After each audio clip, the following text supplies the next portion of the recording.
Morning. You are muted, dear.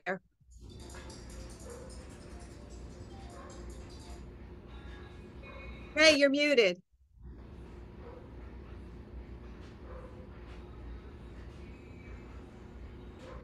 Here we go. There you go.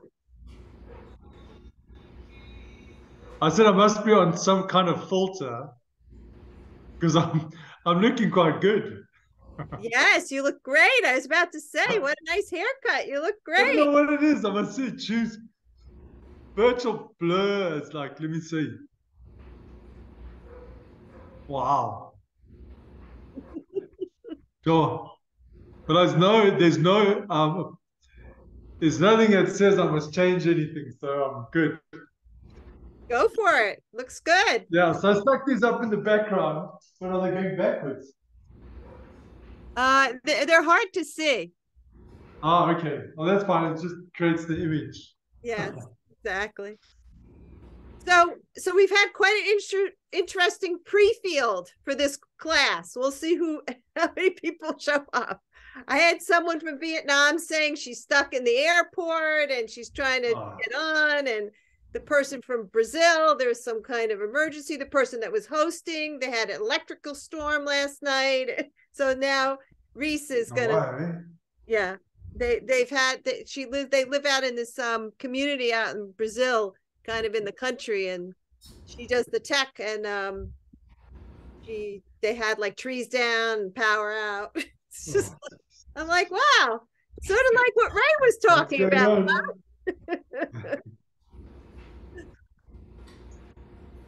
We'll see. I have to come to the work. You're freezing though. Here we go. There you are. But let's just hopefully I've got two options, two Wi-Fi systems. I'm just seeing which is the best. Well, the one you're using right now seems to be good. Okay, so I've just switched over. Oh yeah, now it's happy. That's good. Yeah. So gosh, we had that nice conversation about what was needed, and I'm not even sure, and I just kind of lost touch with that. Oh, with what our conversation was? Are you frozen? Just for a minute. So you've got frozen there. So I sent you the outline of the workshop that we do. You sent me two things. You sent me the outline, and then my thinking was to. Yeah. What's happening with your signal? My signal's okay. You just are a little bit stop and go a little bit. Yes, I saw that. I hope you're okay. We'll see what happens. Yes. I do have a backup plan if your Wi-Fi completely crashes and you can't complete the workshop. I next week I'm doing something on the community resiliency model, so I have that up. Okay. Yeah, because I did that training. So you must tell me about that, because it's been quite interesting, because we had that community resilience model training. Right. And Elaine actually came to South Africa. Right. And it was really amazing. So she trained us up to be trainers and trainers and trainers of trainers and all sorts. And then I kind of did something with some teachers using that as a model to kind of work with the kids. Mm-hmm. So it'll be nice to hear how you're using it. Well, I just took it because I got all the information for them, because I have a friend in Ukraine that was working on the border, and they were doing all this stuff for Ukraine. So I kind of took the training to kind of see how it would be useful to work with the refugees.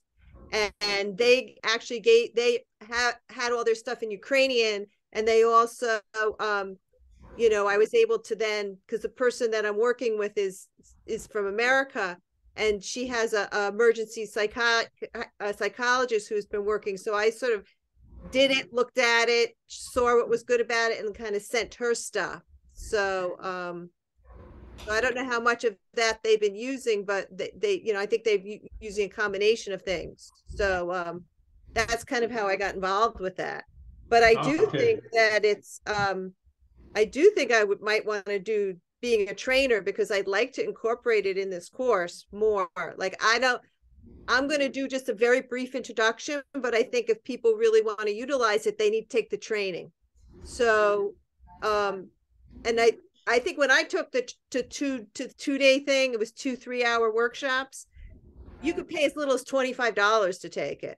So wow, it's worth it. It's worth it. So I'm gonna, you know, it basically do it as kind of an infomercial for this group, and then I was going to do it next week, but and then because I don't think it's something you can just show for a half hour and then, you know, people can do it. You really need to go through the process of it. So well, what's nice when you kind of do the systemic stuff, you can really do like the one I did was like the red zone, blue zone, and then the green zone. Right. So the red is like you're too high, and the blue zone is you're too kind of low, and then the red zone. And then I put papers on the floor, and then I got the teachers to go and stand where they were there on their different zones. Right. And then I told them to go and have a conversation about what they were going to call their zone and what it's like to be in that zone. Oh, wow. And so they came up with all the words and all that kind of stuff. And then I just brought them back. They kind of showed each other what they had done in the 3 different zones, what name they gave the different zones. Right. And then we spoke about how to get back into the green zone. Right. It was quite easy. So it was fun. It was nice. Yeah. I suppose that's what you say. You have to be very careful. It has to be very safe. Right. Right.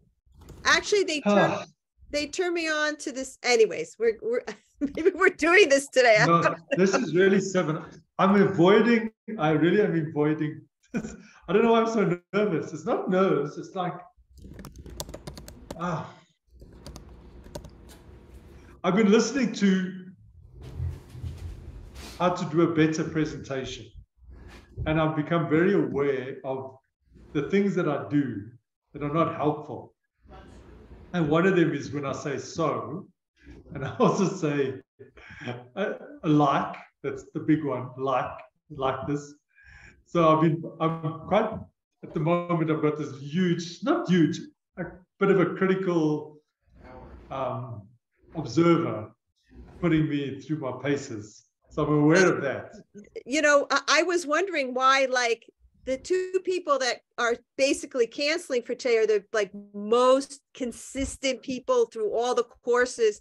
And I'm like, what is this about today? You know, so maybe the universe wants you to have a nice, tiny little group to do some experimenting with, you know, and no pressure, no big group, no big anything, just very friendly, you know, kind of little group. So that might be what this is. Because before that, I was like, how could people possibly book?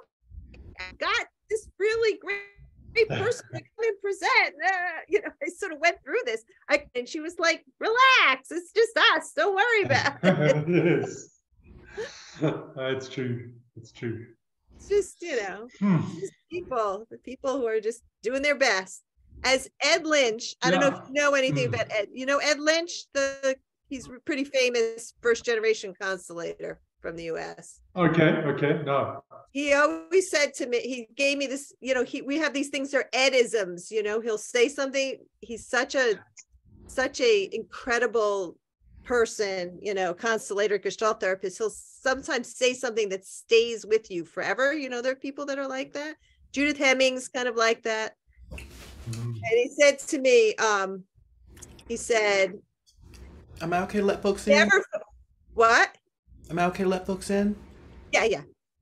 He's like, never focus on who's not there.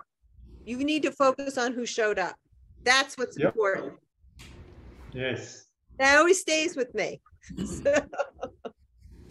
Actually, I've met Ed. I think he showed up. Now, how do you pronounce his name? Monk? It's Monkey. Monkey. Okay. That's it. Perfect. Monkey. Monkey. Yeah, Greetings, it's not monkey. monkey, it's monk. It's a monkey. Yeah. Monkey. Yeah. Wonderful that to meet you, monkey. I've heard so many amazing things about you. Yeah. And this is Didi. This is Didi Anandatapati from Denmark. Hi, Didi. Nice to meet you. Yeah, what is your name? My name is Raymond Netman. Oh, I don't. Ray. You could just say Ray. From Yeah, you call me Ray as well. It's good. Okay, We Ray. have Monkey here from South Africa too. So they're going to be helping with the presentation today. That's nice. Well, they are going to be presenting go. today. We're going to be supporting them. Hello, look at There that we go. smile, Monkey. Oh my goodness, what a beautiful smile you have. Now you switched your speaker off on your phone, or are you on a notebook or your phone? Yeah, Monkey, you're muted. And this is also Reese. He's in our Asheville office, and he is, what is your official title, Reese? Chief Executive Officer and Registrar. He's the collector. He's the connector, yes. Chief Operating Officer. The director is Vishwamitra. Sorry. Rishi, Yes. how are you? I'm doing well. Namaskar, Didi. So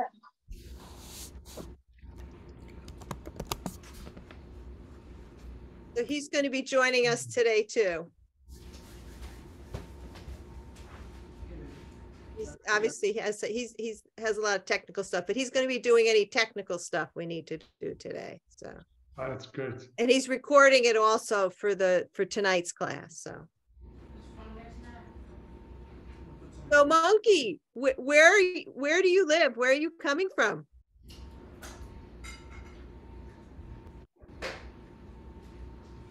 Oh, you're muted.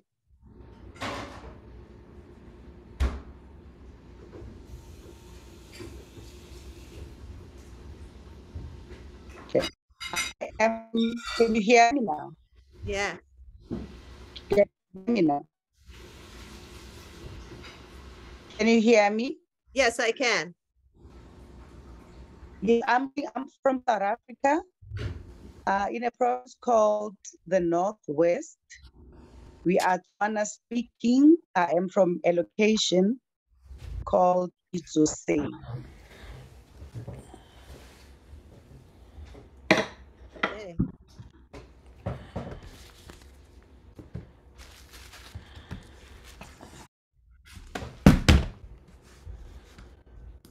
Okay, we should be having people come in now. You have anybody else that needs?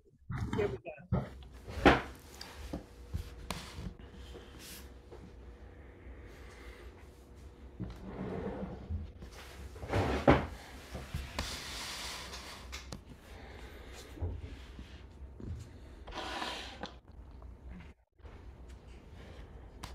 Usually we'll wait like 1 or 2 more minutes. Then I will introduce Ray, and Ray, you can introduce Monkey.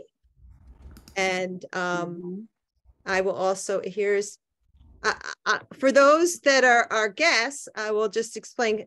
Good morning, Didi Tapamaya. Or I'm sorry for you, it's probably afternoon, evening. She is from Germany. You're living in Germany right now, correct? Yes, that's correct. Yeah. Yes. So just so you know, we'll have probably 4 or 5 more people coming in. And this is a course that's a 2-year course in New Mystic Education. And the name of this particular course is The Social Context of Learning. And I've been introducing various different things, but some ECL tools and practices to the group that's here. Some of the people here are teachers in schools. Some are just taking the training program because they're longtime educators. Some people are in the process of starting schools. So we have a mix. Most of the people that are taking this particular class do a particular kind of meditation. And we also have 3, I think, people that are, they're all coming in now, that are yogic nuns. So we have 3 that are working, and also it looks like Dee Dee's on the train going home. Dee Dee and Kripa. There Namaskar. she- Yes, Yes, I am on the street. you're on the train, right? On the street, I am going home now. Okay. All right. So, I think that I'll begin. We still are missing a few people. At least 3 more or 4 more people, but we will start, and then hopefully they'll come in. We'll see what shows up today. All right. So let's just start. Dee Dee can do this while she's walking. Let's just kind of put our feet on the ground and just take a few deep breaths.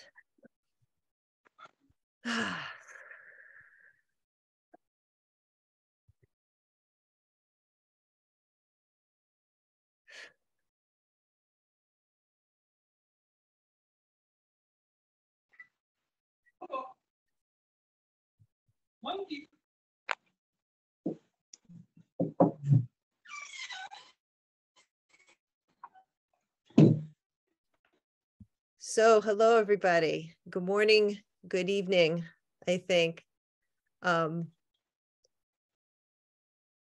We're here today for a class about how might we work with parents using some of the tools that I've already introduced and some new ones. And we're very, very fortunate to have Raymond with us, Nedman, who is working in South Africa as a psychologist, but also works with ECL. And are you still the director, Ray, of ECL? I am, yes. I'm the director. He's the director. And he's done many years of work with children, with adults, with teachers, with training what he calls catalysts. And he's also invited Monkey, who is here, who's also lives in the Northwest province of South Africa. Is that correct? Did I get that right? And she's worked a lot with parents. And so we have her here also as a resource. And I'm going to invite Ray to begin. I thought we would begin with the breakthrough questions. Do you want to begin with that, Ray? That'll be great, yes. Just to Okay. kind of connect with us. Okay. Connect with that part of our journey, definitely. Okay, and Ray knows about breakthrough questions. So, and I sort of let people know that ahead of time. So maybe we can start by, Reese is here. He's going to be part of the class. I don't know if he hasn't done the breakthrough question, though, but he can listen to it. So I'm going to ask everyone to just say your name and where you're living right now and your breakthrough question. And is anything in the last few weeks kind of come up around that? So, maybe I'll just ask people to start and then we'll kind of go around. We still have a couple more people that are hopefully coming in. We'll see. So maybe if we could start with Didi Ananda Tapati, can you start just with your name, where you're living now, and sort of your breakthrough question, and has it changed or has something come up, or it's not really been so much in the focus? So why don't you start?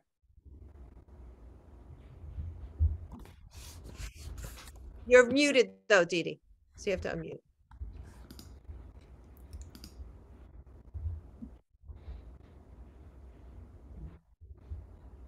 Okay, my name is Didi Ananda Tapati, and I'm working at Sunrise Preschool. I'm the office manager at the moment. I had this breakthrough question on how to get more children for the school. That was my first.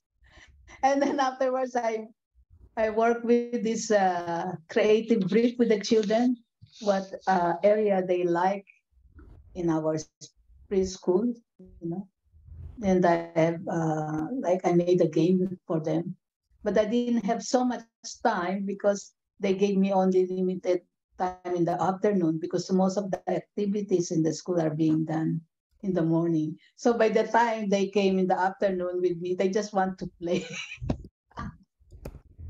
But I was able to accomplish a little bit of that work. So I had. So is that activity you did was trying to find out what the children really love about the school? Right. The one that you advised me to do. Right.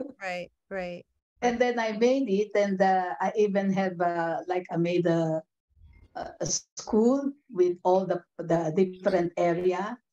And at first they didn't like because they were already tired in the afternoon, you know. So I brought some stickers, and that ignites the interest. So they love to put the stickers, you know, to the area. I have the picture of that house. Right.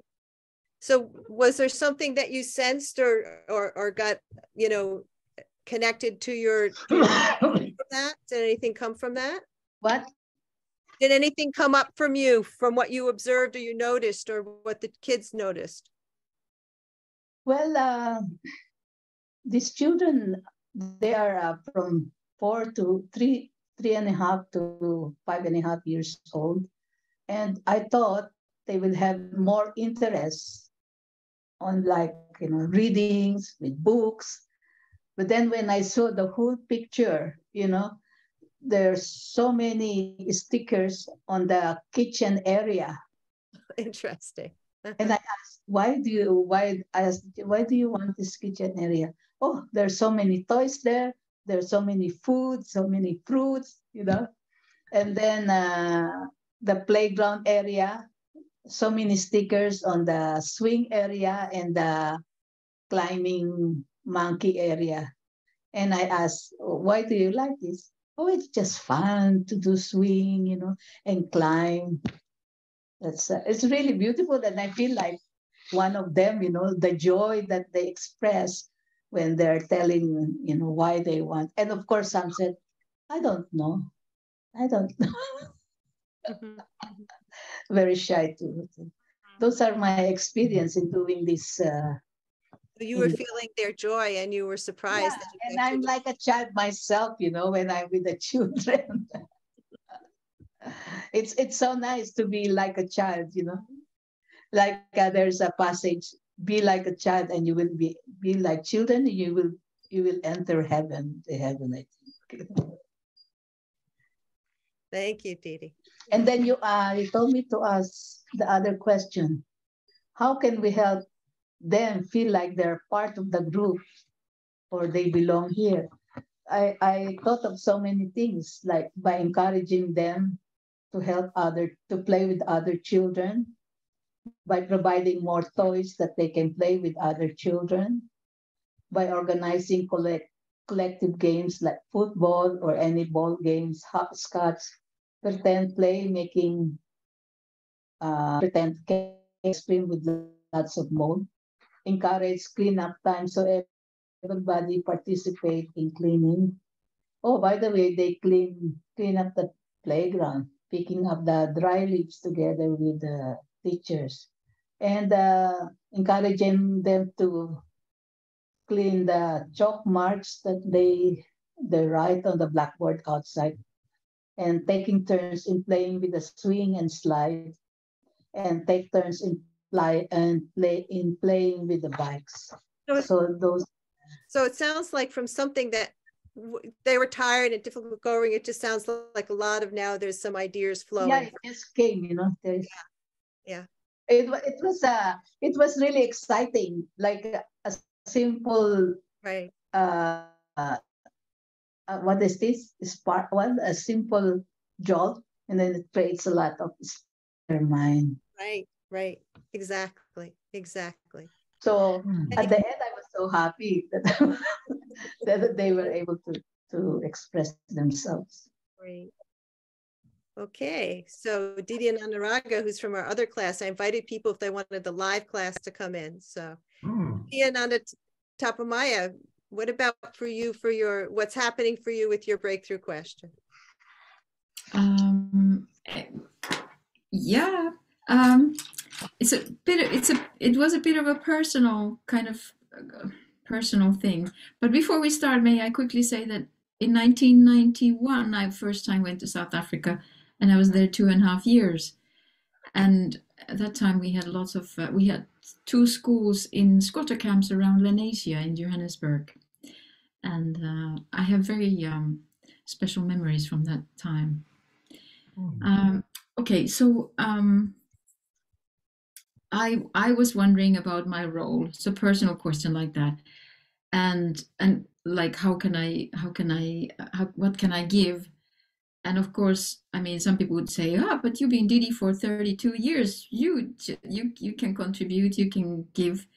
But it's more like I realized that it's more because I'm between 2 assignments, and I don't know yet what is my future assignment. So it's the when we know our job title, it defines our place and identity to a certain degree. So I'm kind of between the normal definitions. I'm just a Didi. I'm a Didi Acharya, but I don't have an assignment yet.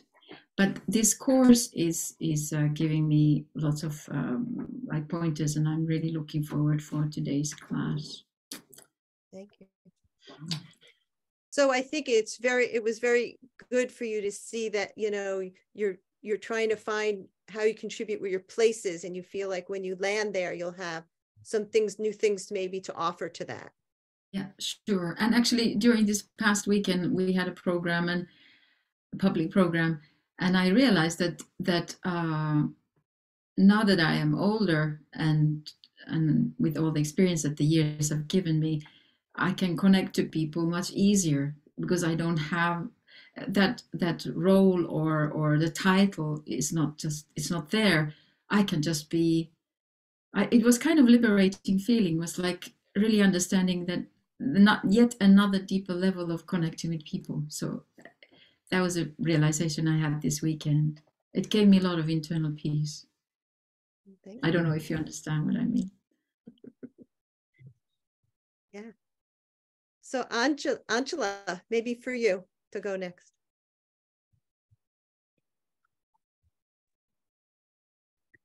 So my name is Angela. I come from Croatia. I at the moment I live in Denmark and work with Didi Ananda Tapati at Sunrise International Preschool in Copenhagen. So she's up in the office. I'm under the office on the floor. But my breakthrough question was how to find well-being of everybody, including myself. And in the meantime, I realized that this question comes from my feeling of being separate from people, from other people. You know, it's like this. And when I stop thinking about it, and when I sense people, when I start, you know, doing something creatively that comes from my heart and not from my mind, then I immediately connect and I get the answer of my question. So the answer is not here. The answer is actually in the heart. And then this kind of sensitive part of the course helped me to realize that I get the answer when I connect with people on a sensory level, spontaneously, from the heart, not thinking, doing something creative, and then it just comes and I feel connected. So this is what I've realized in the meantime. Okay. But my creative brief was something with kids, so it's a little bit longer, yes. That's for kind of discussion. Just kind of like a check-in with the breakthrough question, you know? Yes. Yeah. Okay. And can also give Rhea Monkey a little bit of taste of who we are too. So yeah. You getting that Rhea Monkey? Yeah, a little bit, huh? Yeah, I'm just loving listening to everything. It's just so you can hear how people have like wrestled with these breakthrough questions. and how they've shaped them and formed them. It's really lovely to listen. So now we have Didi. We do have a lot of non-yogic nuns in the course, but apparently today a lot have showed up. So this is where the energy is. Didi Ananda Kripa, what about you for your breakthrough question and what's going on with it? Go ahead. My breakthrough question was about. First of all, where are you working now? So people know. I am in Finland at the moment. I am working in one kindergarten. It's a Reggio Emilia. I work in different ages. So from 1 to 6 years old. And my breakthrough question is not about education or about school. It's about how can I be effective in convincing people about spirituality, no? And then sometimes when I'm analyzing myself, sometimes I try to be like other people who are intellectual, but then I realize that actually I'm not that person. I'm a totally different person. And one time, just recently, you know, I was arranging one retreat, and it's not going through. And then one of the members, you know, of the organization I work said that, "Oh, Didi, you need to communicate it more. You need to propagate it more. You need to relate more to people." And then I realized that I'm trying to do the way of how the other people do. But then when I do it just the way I do it, you know, like just get in touch with the people directly, then I find myself, I can do my work better.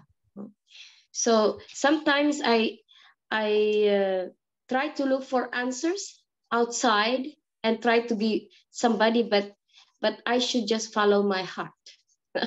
I think like there are people who convince people with great lecture, but I can convince people by singing, you know. So I don't have to give a very big lecture. I can give a devotional lecture and I can convince people. So in this breakthrough question, I realized that I just have to be who I am, you know, and what I can do according to my capacity. Okay, and then the creative brief. We're not going to do that today, though. Okay. Okay. Yeah. Brief we're going to share next week. So yeah. Okay. And then we have Didi and Anuraga who's joined our class. Can we see you, or are you just listening in?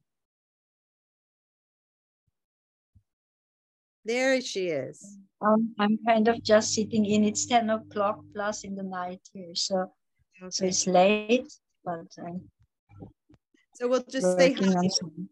So we'll just so we'll just say hi to you. If there's anything you want to say, and then we'll let you turn off your video if you want.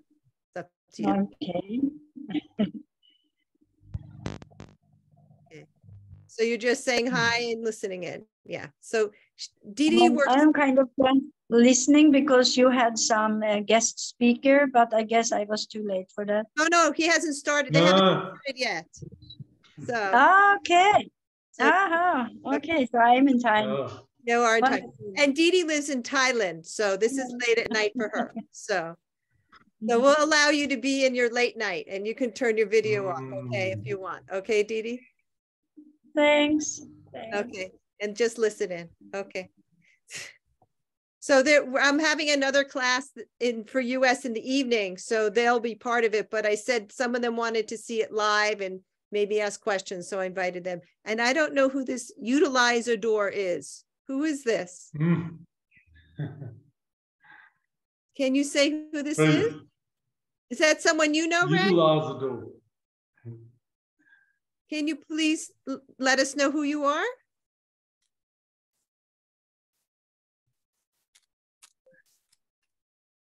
Who is? We can't hear you. There we go. Kayaknya utilize Salvador, por favor. Is this Didi and Anaguda Maya? Spanish? It was Spanish, por favor. Spanish or Portuguese? That word is both in Spanish and Portuguese. Oh, it's Portuguese? So maybe it's Damanan. Yeah. Maybe it's Damanan, Damani. That. So is that you, Damani? Damini. Is that you?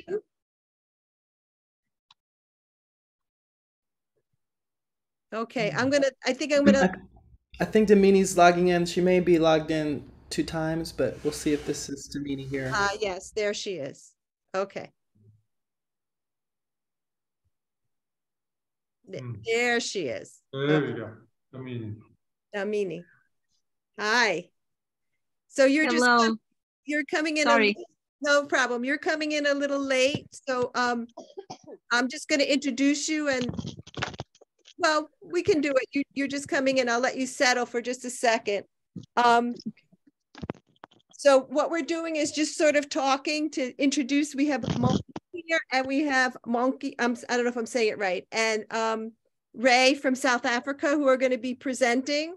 And so just as a little introduction and also for us to review, I was asking people to just talk about who they are, you know, just their name, where they're from, and a little bit about their breakthrough question and how that's going for them so far. Okay. So you can go if you want. I can.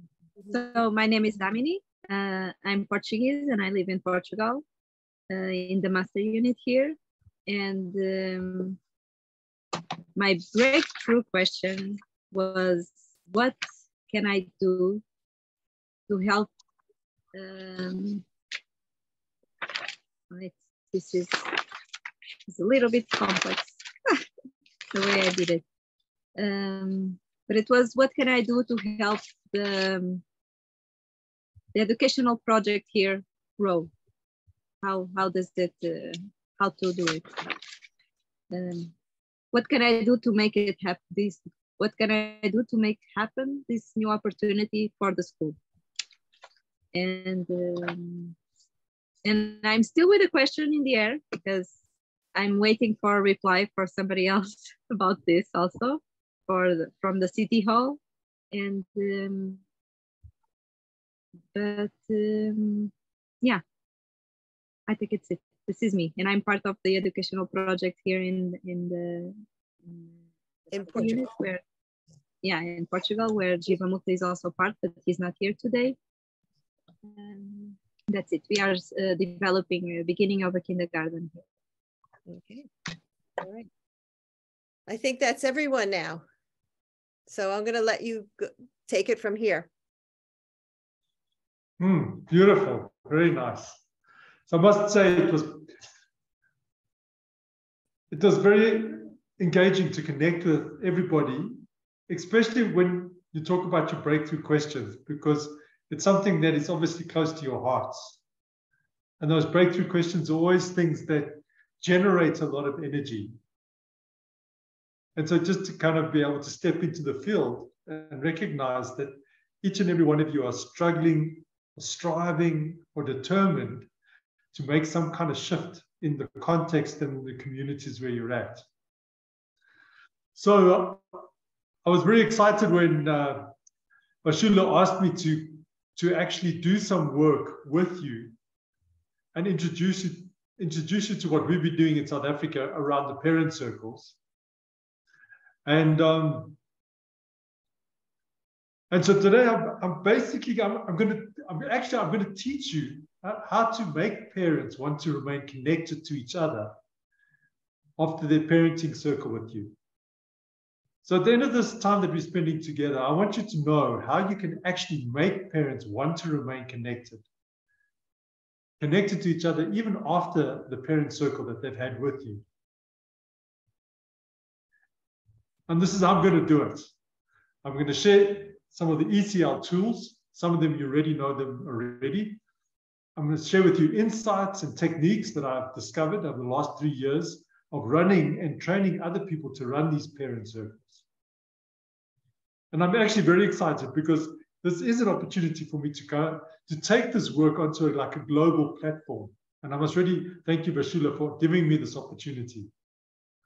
And I'm really looking forward to hearing your stories of success as you're actually going to run these workshops in your own communities.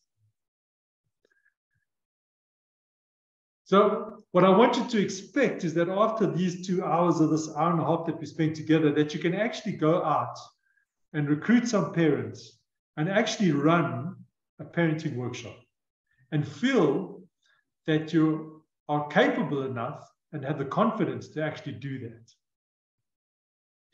And so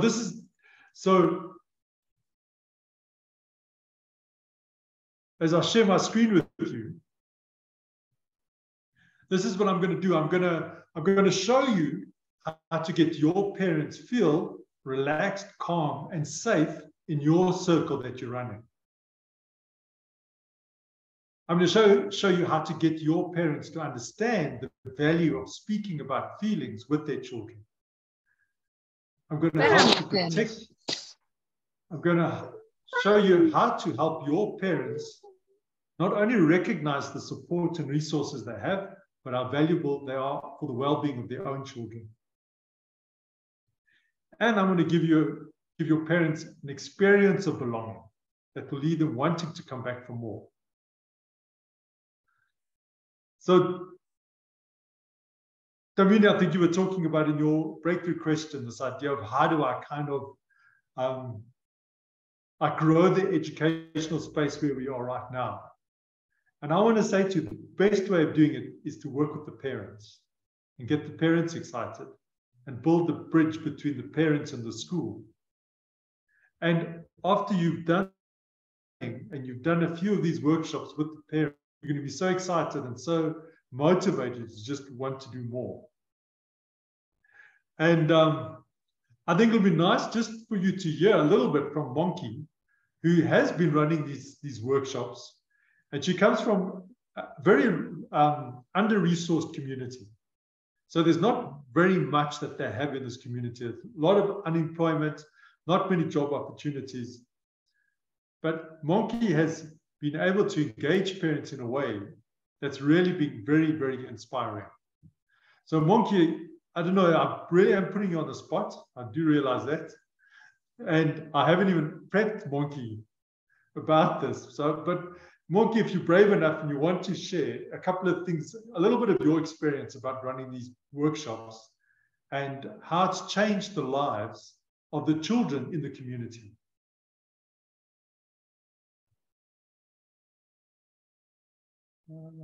Did I lose? There we go, Monkey. Can you put you're on mute at the moment, eh?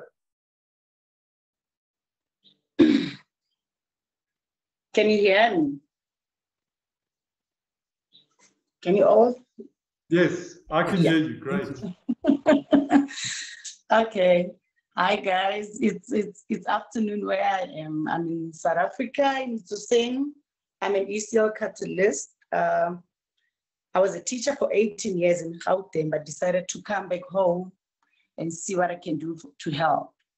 So I got home and I started going into schools, started talking to principals, but it was a bit difficult for me to get through to them. So I managed to get hold of the circuit manager who's in charge of all the schools in my location, like 18 schools, who understood exactly what I was talking about and then wanted to get the training himself. Then I invited him to one of the ECL trainings that we had in the Val at Janet's house. And then he then gave me a go-ahead to get through to his schools. I started with teachers, but realized that, no, I'm doing it wrong. Actually, the people that need this are parents more than the teachers. And then after parents, we'll then go to the teachers. It was a bit difficult at first because we're dealing with people who are not really educated, mostly dropouts, young parents, unemployed.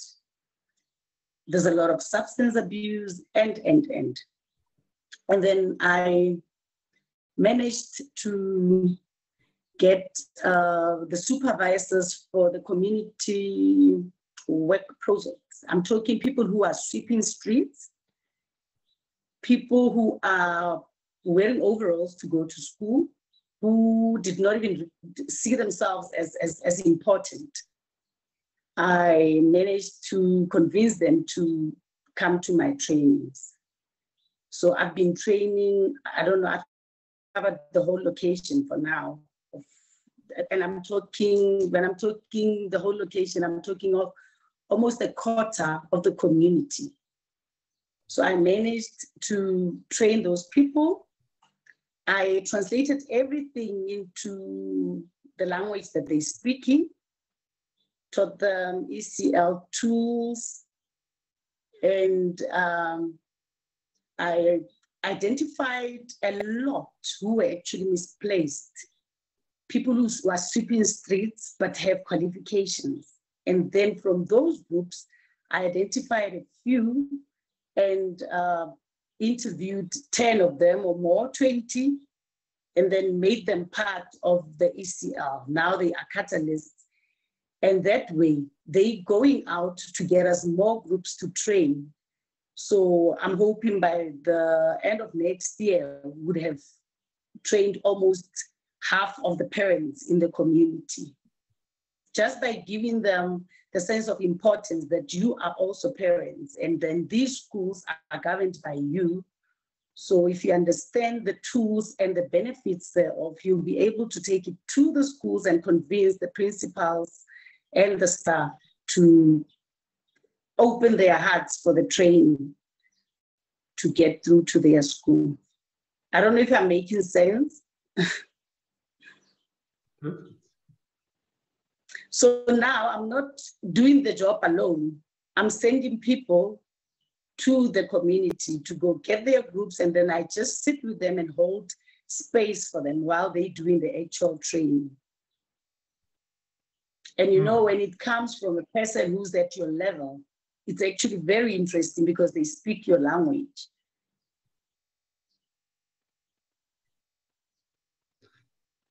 Are there any questions for Bonki? What exactly did you do? How did you do it? What was the first step, the second step, the third step? So Bonki, I'm glad you asked that question, because that's exactly what I want to be able to go through with you today, so that you can know the steps that you need to do to be able to start running these groups. And I see. Yeah, if I may ask, so in this approach, you get together with the parents first, and then the school staff, the parents and principals. Is it because there is a resistance from the teachers and principals in your area? Yeah. Can I answer? Yeah. There was a resistance when I went straight to the schools, because teachers are overwhelmed. I'm a teacher and I know exactly where they're coming from. Because normally there will be a workshop and then someone will be standing in front of you saying that they're giving you a training on something that they don't know. So I really understood that teachers would not take it kindly because of the situation where I am. It is not nice to work in South Africa, to be a teacher at this moment in South Africa. So I realized that the only way is to tap into emotions. And then, because parents are mostly, they serve in the governing bodies of the school. So if it comes from the parents, the teachers will do it easily, because now the government is saying that they should do that and they've experienced it already. So the relationship that I made with the circuit manager as well has helped me to get parents easily from the schools, because he is the one managing the principals of the schools. So if the letter comes from him, it makes my job look more professional. So the principals are receptive and they're able to give me venues to work in. It's much easier than before when I started going into schools.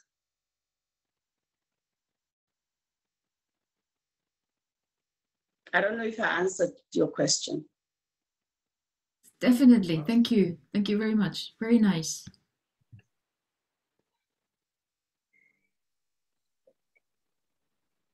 just another one, but how to get the contact of the parents, how to do that, how to reach them? Because when you go to the school, it's easier. You have the teachers are there, so you can speak directly, but the parents, they are not all in the same room, in the same house.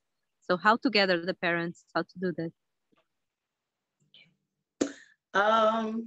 Isn't it, I've got permission from the circuit manager. Circuit manager is the manager to the principals. So there's this system called SENSE in our schools. When you register your child, you get the data for parents. So in an instance, maybe I will be directed to the foundation phase parents. Remember, I don't do a lot of people at the same time. So with the numbers that I get, remember, I've trained the people on the ground who are also doing my work. Sometimes I don't even need to go to schools because they know who goes where. It's not a big community, we know each other. So we can gather the grade ones, the grade 1 to 3 parents. If we get a group of 12 in a day, that's what we do.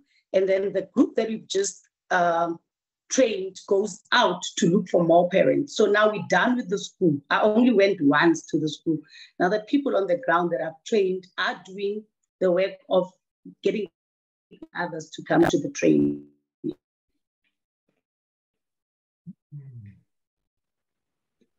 So it's basically in the community more than in the schools. Was that clear? Yeah. So I'd like to kind of maybe go through the program and give you a little bit of a taste. Like as I said at the beginning, what I'm going to help you is teach you how to make the parents feel safe and comfortable and included. And I know Vishal has spoken to you about building a container. Mm-hmm. So even as we've been speaking now, we've been spending time building a container amongst all of us so that everybody can land in this place where we feel safe, contained, and able to stay present and focused and really learn as much as we can and share our experiences. So just by sharing our stories, sharing our breakthrough question, sharing with each other how far we've got with our breakthrough question, all those little bits and pieces of actually knitting together this container that's going to hold us as we go on this journey together. So when you start with these parenting circles, think about how do I contain this group of parents? So an important point would be how many people do I want to have in the container? So from our experience, we find maybe between 12 and 15 are an optimal amount because it creates enough energy in the room. There's enough time for everybody to speak and everybody to share. So when you're recruiting, then you say to yourself, okay, I don't want more than 15 because then I've got a capacity myself to hold the container. So that would be the kind of preparation idea of creating this container. And it's quite interesting, Wonky, when you talk about, I call the parents are low-hanging fruit, believe it or not, in comparison to the other elements in the system. Children are difficult to access because of all the legal implications. Teachers are always too busy. But parents, they're available and they're willing because they're willing for one reason only, because they want the best for their children. So when you talk about a workshop where they will be able to support their children and encourage their children and make their children more successful at school, you've already kind of giving them a hook and a reason for wanting to show up for a workshop. And interesting, as Monkey said, the way the workshop participants grow is when one person's experienced the workshop, they're actually on fire and they want other people in their community to share it. And then they go and they recruit their friends. So it's almost like a pyramid scheme, but a positive pyramid scheme. So are there any questions about kind of recruiting parents and building that container from that perspective.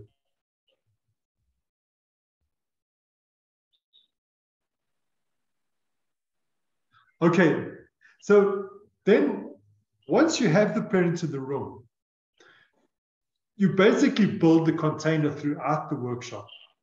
But initially, it's almost you pay attention to building this container so that it can hold the parents in a way that they can really feel safe, calm, and relaxed. And just as Tapiti, you were talking about how the children just want to play. When you get them together and they bring out, you'll be surprised the parents actually also just want to play. So when you start building this container and you play a little bit in the room, you'll be surprised how that just brings down barriers between the parents. So what we do is we do a ball game and we throw a ball from one parent to the next parent, and they have to remember their names. And then once they've managed to remember each other's names, then you shake it up a bit by throwing in another ball so that the parents have to really focus and shout and scream, and they play with each other. So so you can even write this down, play a ball game with the parents.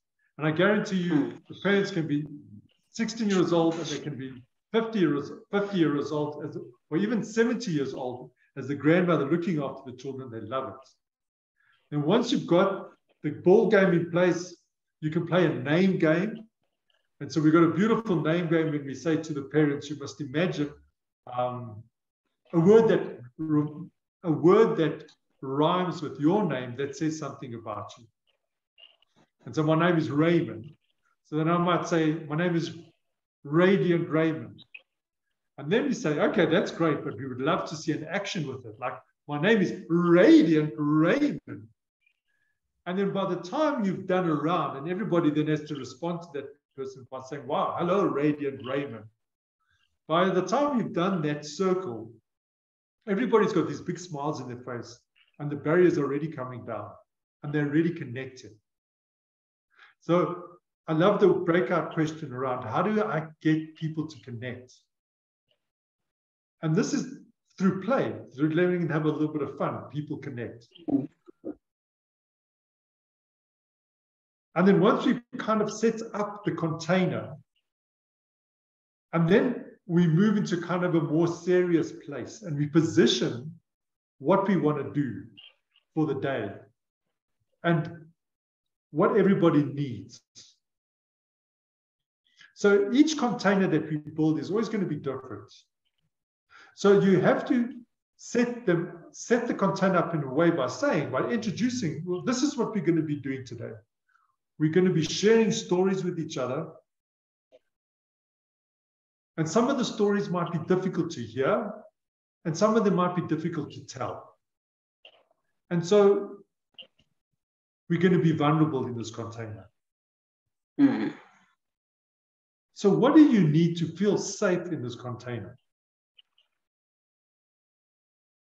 And then that conversation, but each and every one saying, okay, maybe I need love, I need respect, I need trust, I need understanding. And then you write them down on the whiteboard so that people can see what you've written. And it's also another nice way of doing it is actually having a container and then let people write those elements on a piece of paper and then putting it into the container so that people can see an external representation of the container that they've built.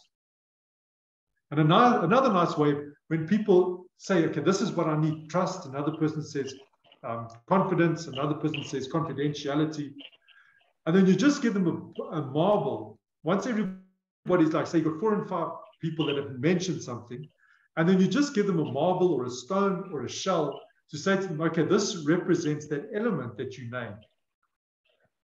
So Rusi, for example, if you said to me, what I need to feel safe is to know that people will listen to me. And then maybe, Tapeti, you say what I need to feel safe is trust. And then in the back of my mind, I'm keeping trust, confidentiality. And then when it's time, then I just go around and I give everybody a little stone and I say, put it in your hand and hold it. And feel the trust, feel the confidentiality, feel the love. And then they get a sense of that sensation in their bodies of what it's like to hold that. And then sometimes we say, when we need to spend a little bit more time building the container, we say, okay, let's see what it feels like when we stand in a circle and we hold all these different things. And then you encourage people to stand in the circle and hold their stone and hold their hands and form this container. And then you say to them, well, what does it feel like to be the container? And then generally say, no, it's great, it feels good, it's nice. But the learning hasn't happened yet. The learning happens when you say, okay, what we need now. So Tapati, will you leave the room? Will you leave the container and take trust with you? And then you leave the room, and then all of a sudden, then you say to the other representatives, okay, now what happens when trust leaves? And you'll be amazed. The insights just drop like honey from heaven. Oh my gosh, confidentiality says, when trust leaves, I feel shaky. And then I feel that then all of a sudden, listening goes, yeah, but now I feel nobody's listening. And so all of a sudden, they see the ripple effect in the system. And then you say, well, someone come back. And you call Tapati, come back into the room and take your place. And then they stand there, and then the connection is reconnected, and people can feel, okay, we've got this. So you move from a place of playfulness as you build the container, introducing yourselves to each other, and then you move into a place of, okay, let's do this exercise of building the container. And then you talk about how important it is for your family to have a same kind of container at home. So you start translating what you're doing in the workshop, and you're putting it into the situation at home. So you can imagine, you can say to them, just imagine your family is just like this container, and how important all these different bits and pieces are for your children to feel safe. And see what happens when one of these things are not present. What does it feel like? What do you think? So even now, I would say to you, like, are there any questions now when I describe how you could set up the container and remove things? What do you think would happen in that system when, say, for example, we take out love?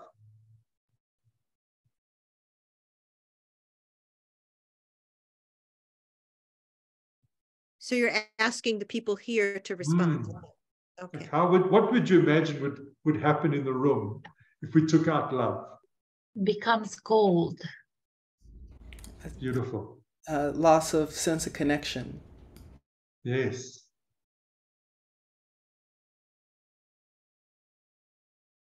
Didi and Anatapati, I think you're saying something, but you're muted. Oh, disharmony. Disharmony. And then you emphasize it. So you say, yes, exactly. Can you imagine that kind of disconnection, that disharmony that happens? And how often does this happen in our families? And then you say to them, do you want to learn how to be able to do this with your family, with your children, with your husband, with your wife? Would you like to learn that? And I've never had an experience when someone says, no, I'm not interested. Then we said, okay, this is what we're going to do. Then you ask them to go into their family units or just into little groups of 2 or 3. And then you ask them literally to create their own container that they think they would need at home. Or they could like role play what they would do if they were at home. So sometimes you say someone can be the father, somebody can be the mother, and somebody can be the children. And I have a family meeting and build a container so that everybody feels safe. And they sit down and they work it out and they come back. And in that conversation, often a lot of issues start coming up to the fore about people really sharing what's it like in their own home environment. So Moki, I see you nodding. So I love to see that. So you're obviously you're thinking of something. Do you want to say something? Not really. No, okay, thanks.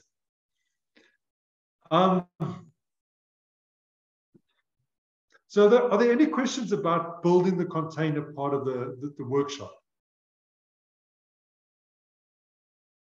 Yes. Has it ever happened to you that any of the participants had said, no, this is too much, and they would have left? Has it ever happened to you? Thankfully, no. But I think the reason why it's never happened is because we take so much care in building that container. So what has happened, and Morky can bear me out on this, you set up the container, and then on the first round, people really show up very emotionally, and they share very deep information with the group. That's actually what happens more often. And then the challenge is how to contain that happens in the group. I find that once you've built the container and it's kind of strong enough to hold that tension, then people feel safe enough to be able to express themselves.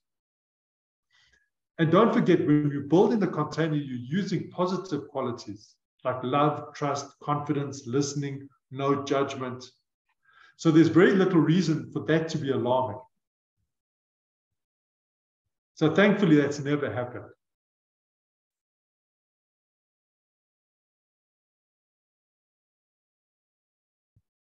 It sounds that you really have to know what you are doing, you know? It's like, it sounds to me that you have to be professional with this, you know? It's like, you know, you may be lost in the middle of the process, but you don't know what to do. So Angela, I think more importantly, you need to be caring and you need to be loving. And you need to have the capacity to really hold the space. And if you feel that it's too much too quick, you can hold the space with a smaller group of parents. So you have 3 parents or 4 parents. And maybe that's a nice suggestion. Yes, from my perspective, I would rather start with teachers that I know, my colleagues first. Let's run through. So let's run through the. You're on mute. Oh, you know, it feels like you might be on you know, on a very slippery floor, you know, like, what now? And, you know, they share something unexpectedly. What now? What to do with this information? But yeah, it's okay. So, Angela, your concerns are very valid. And to rush into running a parents' workshop without your own personal resources or a backup plan in terms of who you can refer people to if something does happen is very dangerous. So it's nice to know, okay, I have a list of resources or list of organizations or counselors that if something does come up, I can refer these people towards. But at the same time, if you really spend a lot of time building the container, the parents themselves will help you hold those individuals. So sometimes in a workshop, when someone has been particularly emotional, I can say to another parent, please just go stand behind her and put your hands on her shoulders. And just stand there quietly and allow her to feel the support. And then you can, it's almost like fast forwarding to what we do later. But we ask the parent to allow themselves to feel the support coming from the person standing behind them. And it's a way of containing that person, especially if they get overly emotional. And you feel, okay, gosh, but you've got a tool to be able to contain that person. Is that helpful? Yeah? Vishala? Well, I found when I did some of these exercises with the teachers, they can also become quite emotional too. Yes. So I think it's about what I hear you saying is, how am I as a person, how am I with being with someone who an emotion's going to come up for them? And really kind of knowing your place with that feeling. And if I'm not comfortable with an emotion coming up, then, and I want to do this, then what might I need to do to sort of support myself in becoming more comfortable with that? Or what's a smaller place for me to start with that, which is what I'm hearing you saying. Or Definitely. maybe I do this with somebody else, you know. So but I do know that, for example, I just did a workshop where we did this build the container with quite a contentious group. And it does do something to do it. So it's also where you take it. So you might just take, maybe that place where they go in with their own family system and they talk about that is not the place that you're comfortable doing for the first time. Maybe you'll just do the container and do some other simple exercises and not go to that place the first time. So it's adjusting it for who you are too. Does that make sense to you, Raymond? Yes, definitely. Can I ask quickly, maybe, like, are there trainings of this? Would be lovely to attend the training. There are trainings, and it's my hope that this will kind of give you a sense of what you can do and what you can't do. And if you want to deepen your training, we'd be very happy to kind of facilitate that, definitely.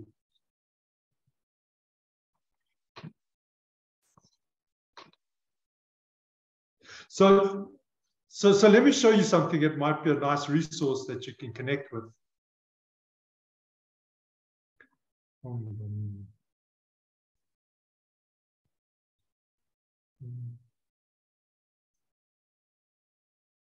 So what I'm showing you now is a PowerPoint presentation, which isn't actually a PowerPoint presentation.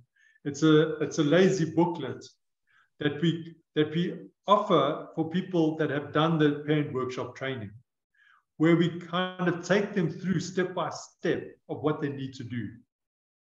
So in other words, like you explain the purpose of the workshop, and then once you've explained the purpose, then you say to them, okay, now what we're going to do is we're going to build a container.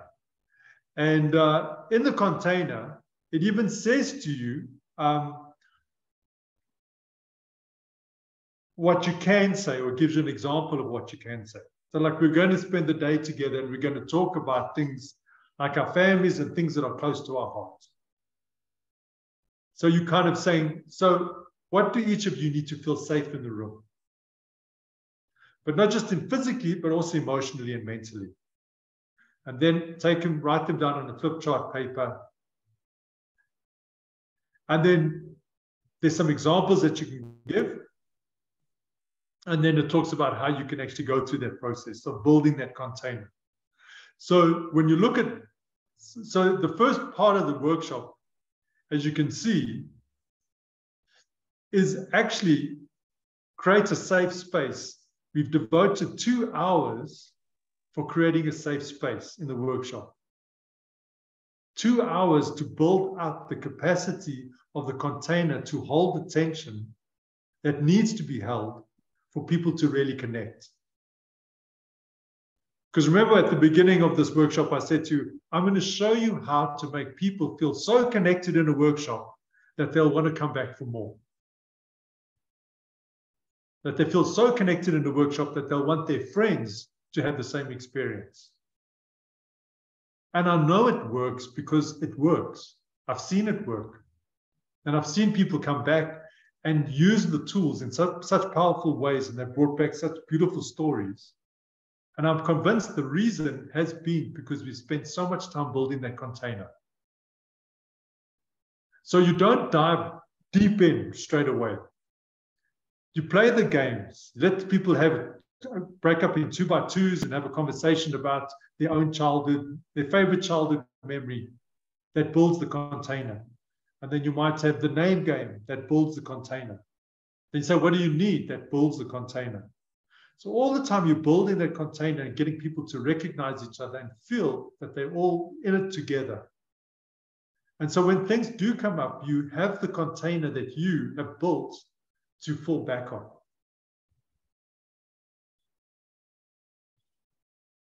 By the way, I just want to say that everything he's showing is going to be in your materials section of LearnDash, so you know you're going to have it.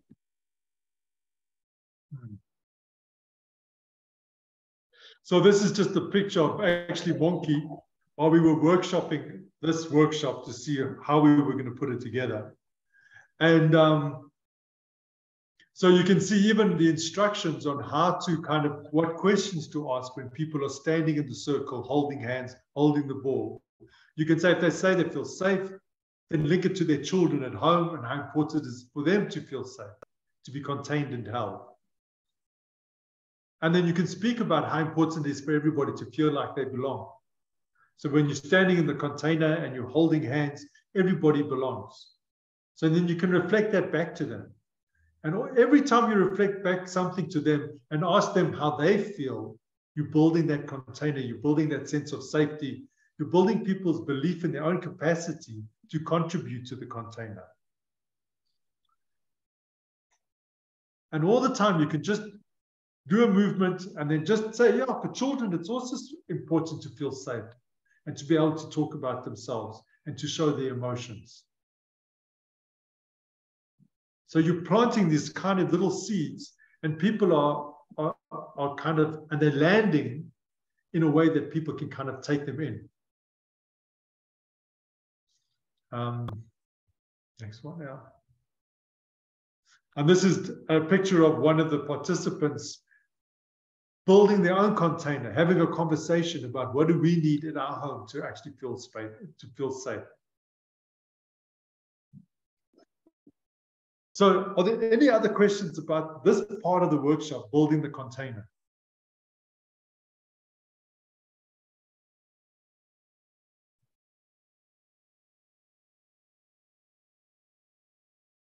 So far we've covered the idea of how do you recruit parents, and then we moved into that idea of how do you kind of get everybody to feel welcome, to feel that to introduce everybody to each other, and to kind of start breaking down the barriers between people.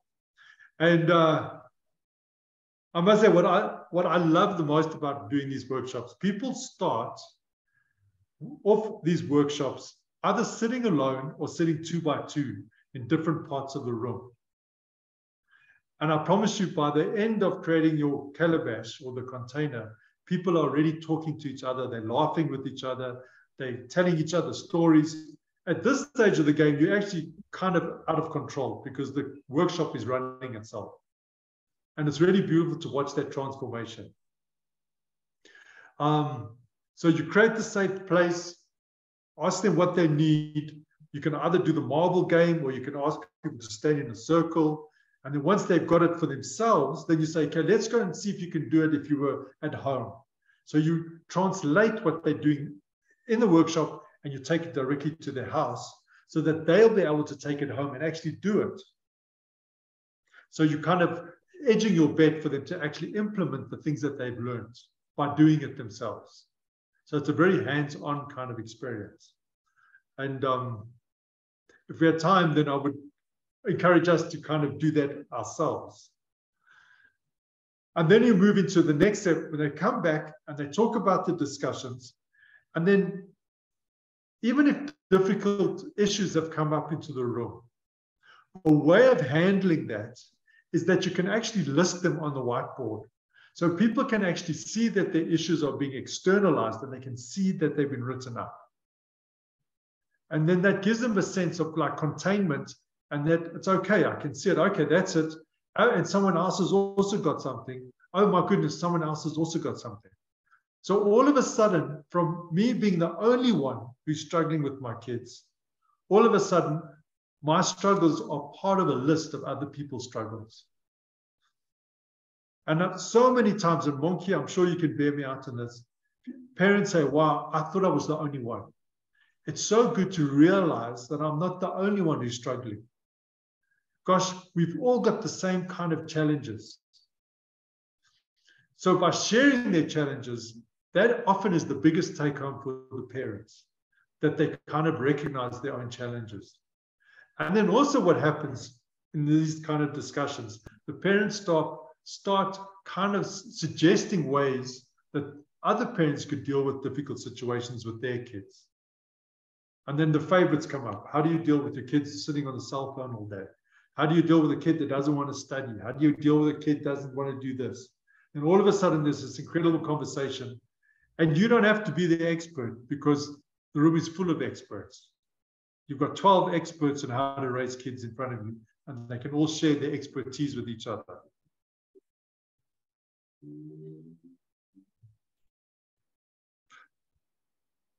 So are we ready to move on to the parent support part of the workshop?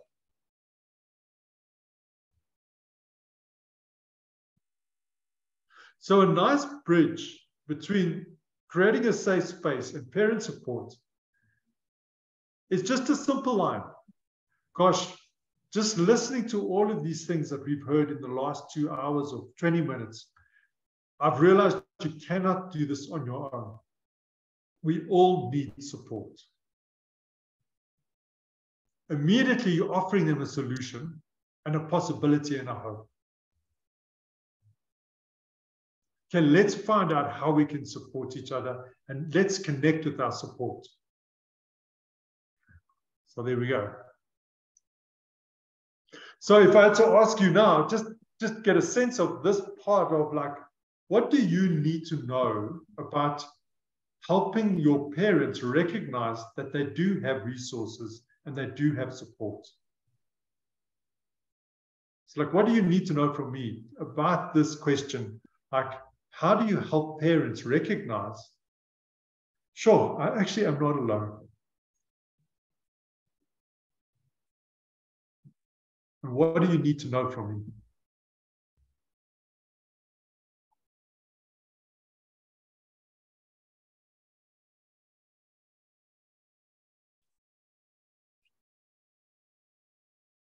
So maybe another question I can say, what can you tell me?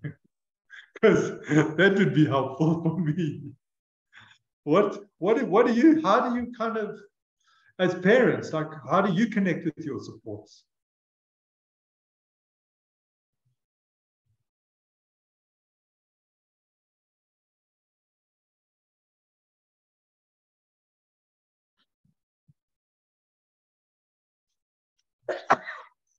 So I'm just going to ask you quickly, just to take a moment, and where you're sitting and just down 5 things that you feel support you emotionally, spiritually.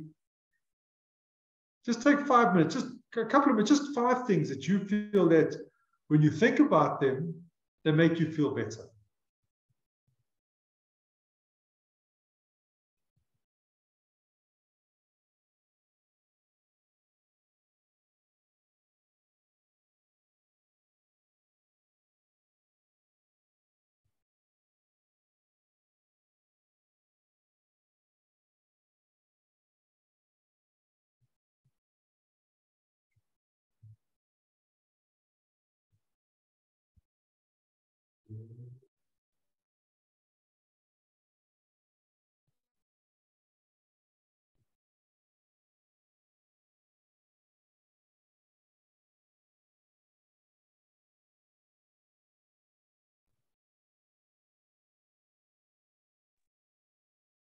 Yeah. Yeah, Angela.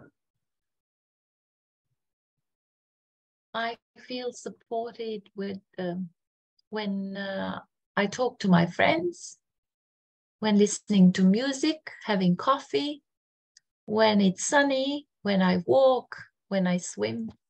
Swimming, talking, music, friends, coffee, walking, sun. Wow. You know, when you just name those 5 things, even I can kind of feel I've got a little bit of, I can relax. I was getting a bit tense there when I asked, like, and everyone just looked at me. I was feeling tense. But now when you mention those things, I just go, oh gosh, yes, walking. I love walking. Really, and even the smile on your face, you can just see, yeah, it's good. All of that stuff. Yes, Tapiti. So you got your hand up. Okay. I feel supported when I sing Bhavanam Kevalam. It means love is all there is, chanting. I feel supported when I do meditation. I feel supported when I express myself with others and about my feelings, of course. And I feel supported when I play piano or guitar. So I when like. you talk, when you speak now, and you just connect with those supports, it's almost as if the room behind you is just got filled up. You're swimming in your support. Especially the meditation. I love. I can do hours of meditation at night. Does anybody else notice when Tapiti talks about a support, how Tapati. something changes?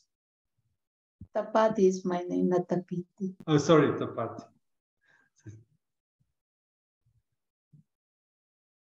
Does anybody else notice that? Like, it's almost like the room gets filled up. I don't know. It's good.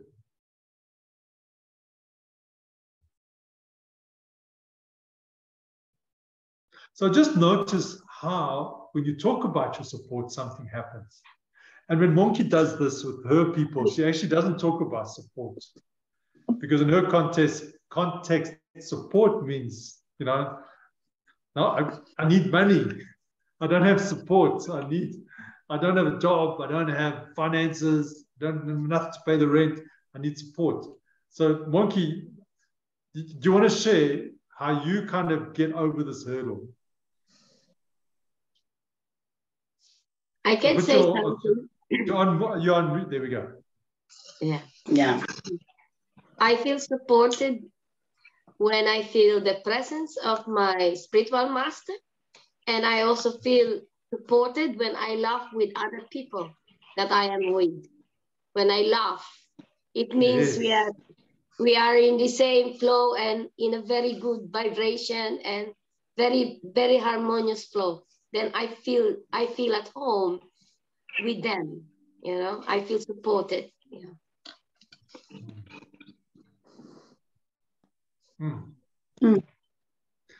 It's wonderful just to kind of let that land. Even though we're miles away from each other, we can still feel that connection, that laughter inside you. So thank you. So do you want me to go now? Yes, yes. Okay, what I normally do, because people understand words differently, you know, support, most of the parents that I work with, when you talk support, they think in maintenance, you know, taking a person to court to pay for the children's whatever. So I use different words. I tell them resourcing, and I explain what resources are. The people or the things that make sure that you are okay emotionally, the things that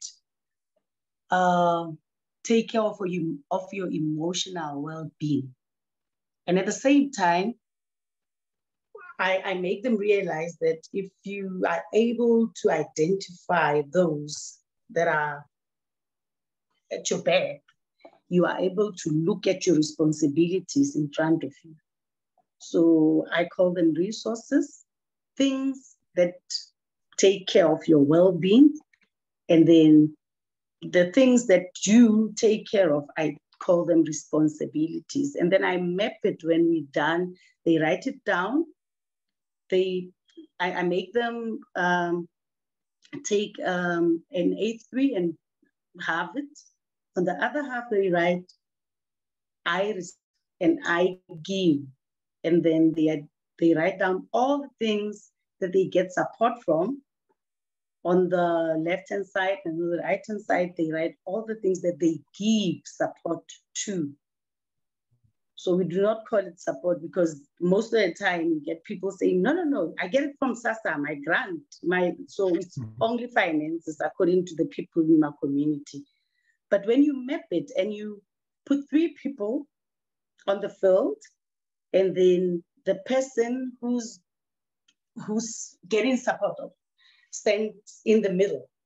And then you put the resources behind them and their responsibilities in front of them.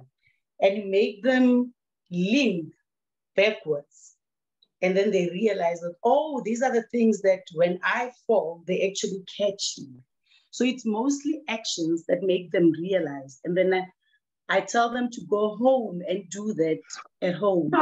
And you want to believe the feedback that I get from the parents, it's always positive. But I think it's easier for me because I do it in the language that they understand. So I had to translate all the terms into the language that makes it easier for them. Yeah. Thanks, Moki. I love the way you managed to kind of translate the exercise into your own context. And it works because you've been able to do that. And I also wanted to say something about what you were saying earlier when they asked you how you contain if something comes up and you're not able to hold the space anymore. I liked what we did this last weekend. We were having a circle with the parents and guardians of children who are recipients of a scholarship, a sponsorship. So they're transitioning from a squatter camp to a private school.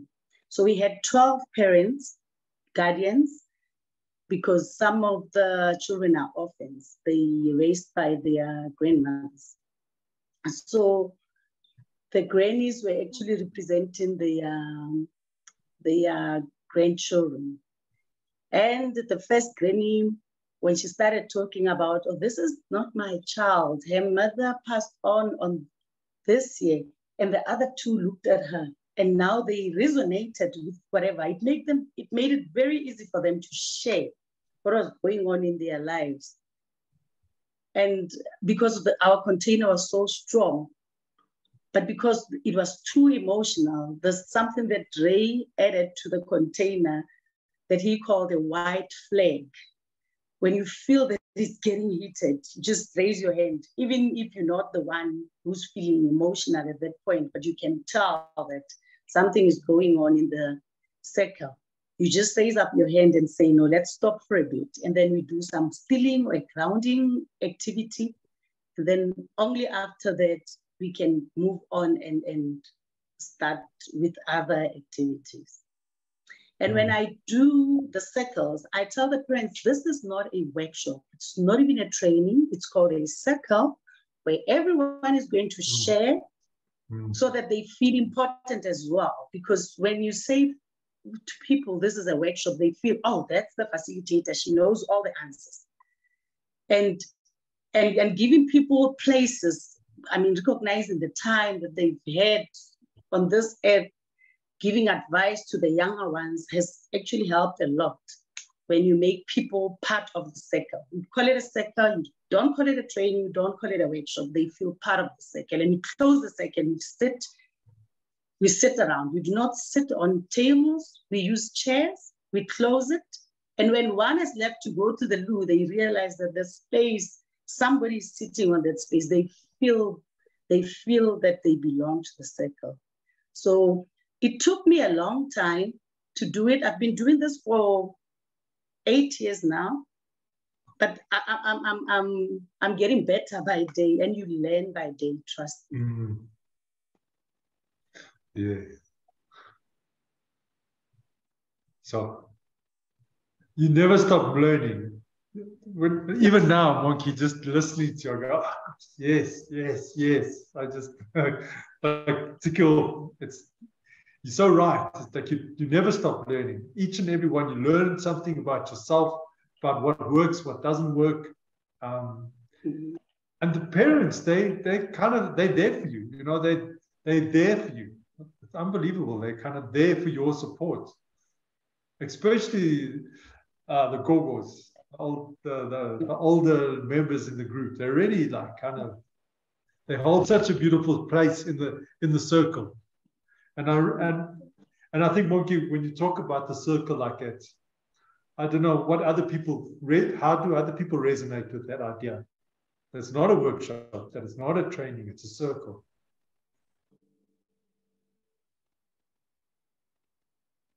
I think it sounds wonderful. It sounds so powerfully. What's the word in English? Oh gosh, I lost the thought. But it's I can see what I hear is that it's empowering people, and that's the best thing that you can give. You can be part of creating. Yes. Yes. Agreed. It's you're going into that system not as the experts. They are the experts, and allowing them to connect with that is it's really empowering.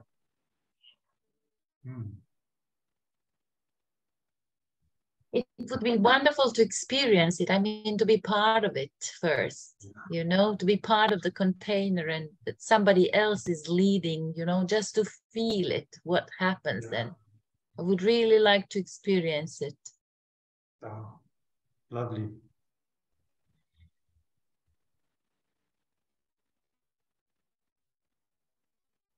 Another way of kind of translating what they're doing around their resources is to do a little exercise where their child stands in front of them instead of their responsibilities.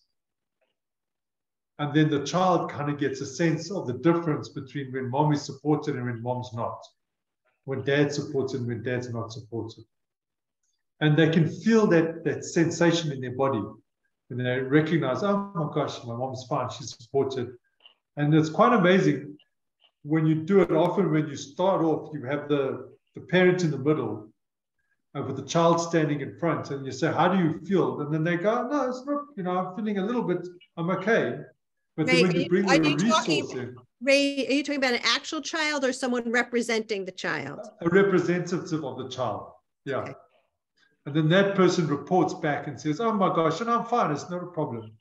But then when you bring the resource in and you say, just stand behind your mom and just put your hands there. And what happens now when you see your mom's got a resource? And the child just, there's actually often a surprise in their face. They go, oh, wow, lighter, feel better. And that's all that they need to learn. That's all. And you leave it at that. There's no need to go into real. But sometimes, because what we do is we break the group up into groups of 3, and then they do the exercise, and then there's a conversation that happens between those 3 people. And I don't know what those conversations are. I just bop in and I bop out. But one conversation I remember was one woman saying to another woman, don't worry.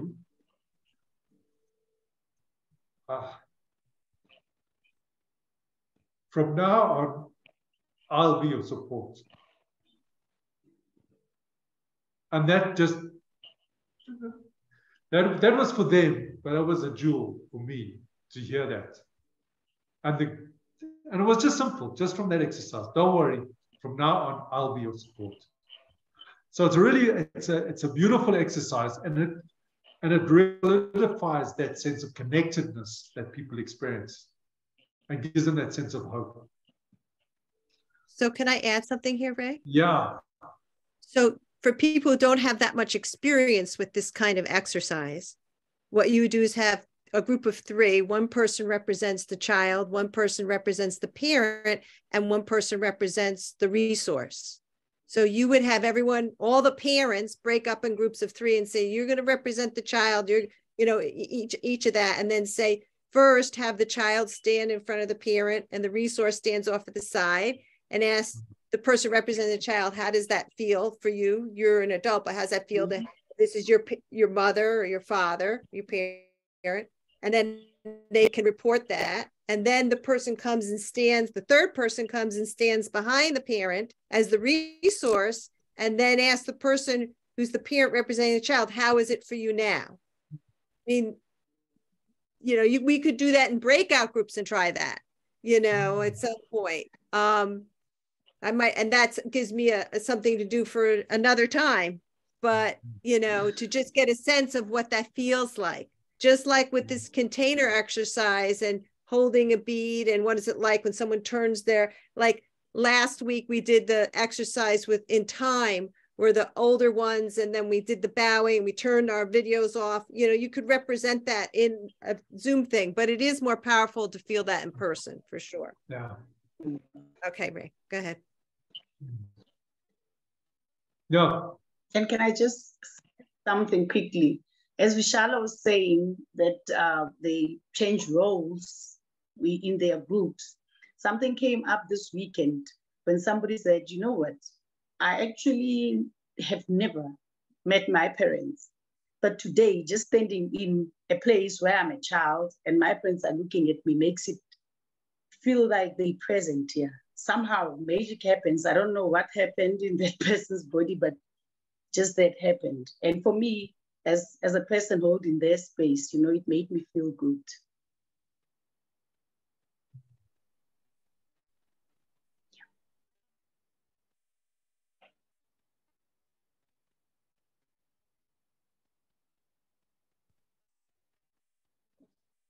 So if I could just share with you for a moment, and just as Bashila was explaining, this is the exercise what it looks like. And so in front is the child, and then mom's in the middle, and then the responsibility or the resources behind. And it kind of just takes you through step by step what you can say and what you need to do. And it's a very simple mapping exercise. And if it works 50%, it's an amazing experience. It doesn't have to work 100%. Just that intuitive learning. And if it doesn't work, then the parents stand around and have a conversation, and they talk to each other, and they discuss things, and they meet each other, and they become friends. So it's not a loss, no matter what happens.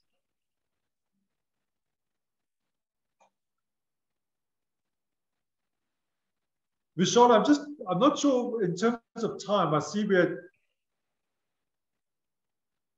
we have 30 minutes. Okay. So are we ready to move on to the feelings thermometer?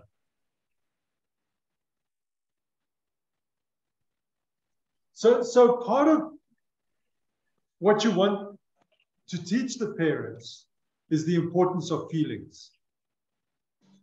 And one of the tools we use is the feelings thermometer. And what I sometimes do at the beginning of the workshop, I hand everybody a peg, and I ask them to write the name on their peg and peg their clothes somewhere. So they've all got this peg with their name written on it, and they think it's a name tag for the workshop. And then when we get to this part of the workshop, we discuss the importance of feelings. And because of the quality of the space between people are already expressing their emotions, and they're expressing how they're feeling. So it's a really easy bridge to introduce the idea of the importance of understanding the feelings of your child. And if you've got more scientific-minded participants or parents who are a little bit more skeptical, you can talk about the different kind of qualities needed in the future in terms of there's a list of 5 qualities, and one of them is emotional intelligence to ensure the success of your children in the new age that's coming towards us. So you get their buy-in, and you say, this is important. And you can even have a conversation about when your children say, how are you feeling? And then they always say, well, how are you doing? Or how was school? And they always say, fine. So I don't know if there's an equivalent in other languages of fine.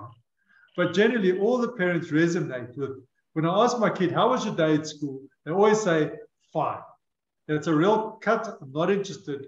And so you can have a conversation with the parents about how challenging it is to actually talk to your children about what's really going on with them and how they really are feeling. And if there's something that upset them at school, or if there's something that didn't upset them at school. So it's a nice intro into the feelings thermometer.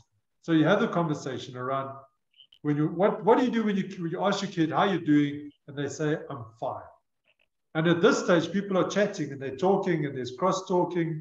So you pose the question and you allow the participants to kind of come up with ideas and their experience. And then you can introduce the feelings thermometer. So I know, Vishala, you've done the feelings thermometer. So yes, but not in the context of how you would do that with parents and home and stuff like that.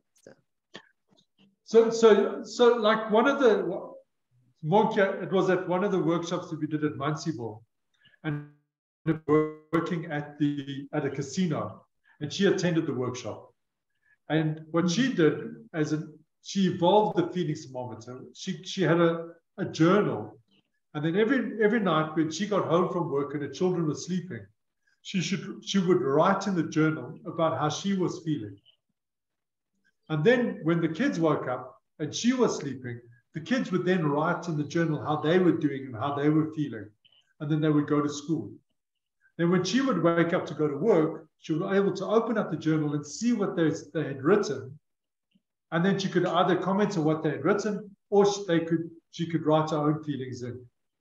And she was telling us how this simple tool of knowing how my children feel really created a bond that didn't exist before. Before, they were just passing ships. So she came up with this incredible idea of a feelings thermometer and how to do it. And so what Monki does is that she's got a whole lot of stuff on the tables, and she says to them, okay, go and make your own feelings thermometer to take home. You can either do it in groups, but make a nice feelings thermometer with all the different feelings that you can come up with, and take it home. And you can actually even make a feelings thermometer at home with your children.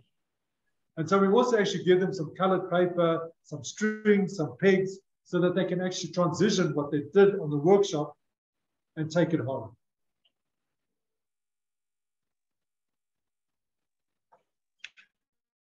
Yeah.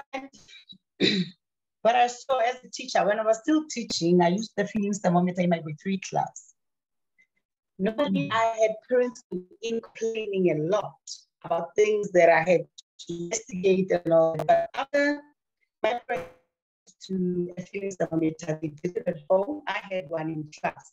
It changed our relationship and the conversation between us, because now we spoke about something in common.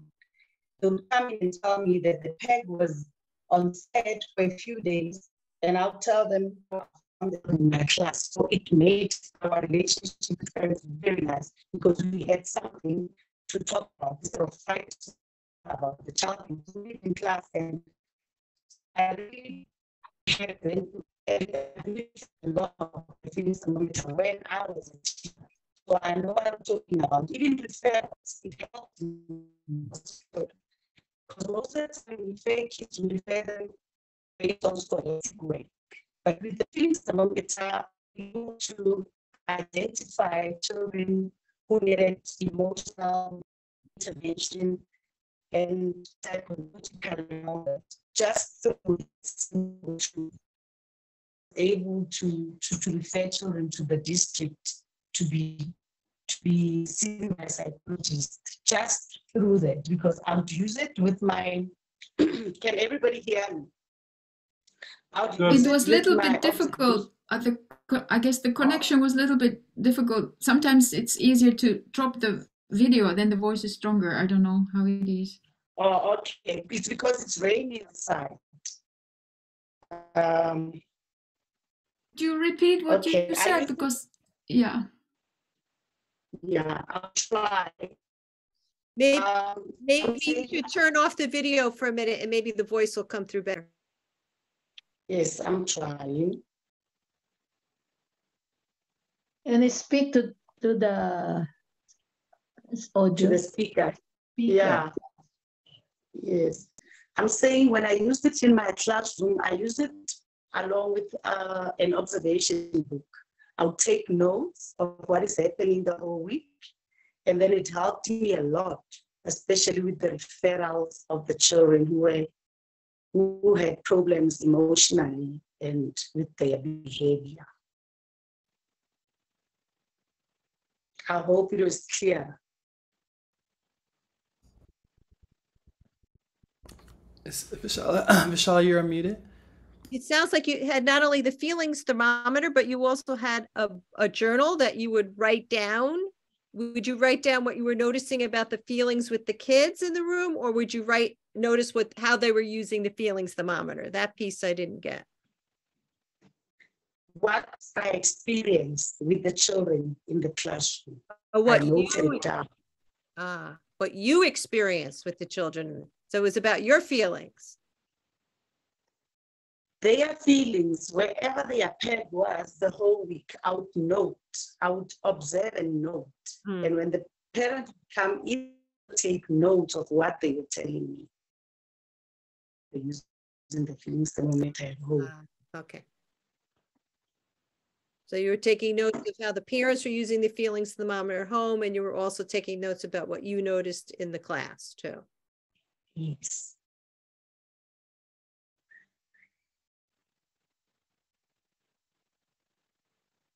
That might help with the situation. I used to be a school counselor when the parents would say, well, I never see this at home. You only see this in school. So sort of using that example of like, it must be your problem in school because I don't see this at home. But if you have parents take this kind of workshop and they're using the feelings thermometers and they're noting like what's happening at home and you're noticing what's happening in school, then you can have more of a conversation other than a blaming kind of situation.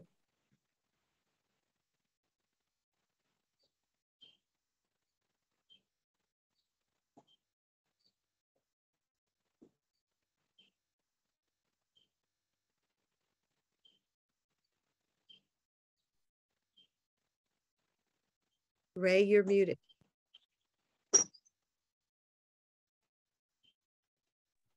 You're still muted, Ray. There you go. There's quite a storm in the background, so I don't know if you can hear the rain coming down on the tin roof.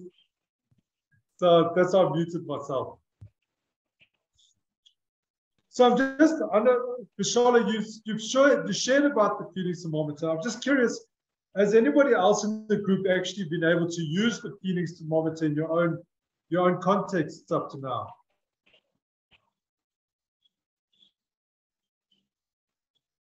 Kamini, what is your experience of it? Well, it's always something that they like a lot in the morning. And like we have little characters, little penguins with their names, and they know that the red penguin is from one, the blue is from another. So after we sing and we get together, we always ask them how they are feeling, how are they? And I think sometimes they do like a theater. They say, I'm mad, but they weren't mad. They were just playing with us, you know? So it's a fun game for them. It's messy. Sometimes it's not totally thank you. It's not totally how they are feeling, but they know that there are an interaction there and they want to put it and move it. They are also very little. They have 4 years old. It's amazing. But still amazing. To make them think and to make them, to make them voice, oh, I'm angry. Oh no, I'm sad. Oh, today I'm really happy. So they do it. Yeah, either if it's real or not, if it's a theater or not, they say it. They choose one. And so what I think about when you say that, it's even if they are playing, they're starting to kind of get a sense of feelings can change. There's movement, there's flow, and they've got the language. So when they need it, it's there. So it's powerful. It's lovely. I think Angela. Is anybody else? Yeah, it looks like Angela also uses. Angela, what is your experience? We just introduced it last week. I was inspired by the course and we made it. And it was interesting, you know, with the 2 kids, as it was like a kind of a range of emotions. And, you know, we were not sure if they would recognize actually, you know, like the picture and the feeling, but we just wanted to see. And then these 2 kids, you know, everybody put sad or happy. Most of them put we are happy. And then this child came and put confused. I said, are you really confused and not knowing, you know, what to do or how you feel, or maybe sad, maybe not sad, maybe happy, maybe not happy? And he really wanted to put confused. And you know, these are multilingual, bilingual, very young kids. So we're not sure if they really understand. But he kept on. I said, but he really feels confused, you know, and he put it over there. And then and he also said, is this really felt? He could kind of feel where to put it. And, you know, and we looked at each other, we teachers said like, could he really feel, you know, that this is something that he feels like confused? And it was like a wonder, really. So like, could I really, you know, sense it? Not understand and not really recognize the word, but sense it and kind of connect the expression with the word. But actually everybody placed it exactly, you know, how they felt that day.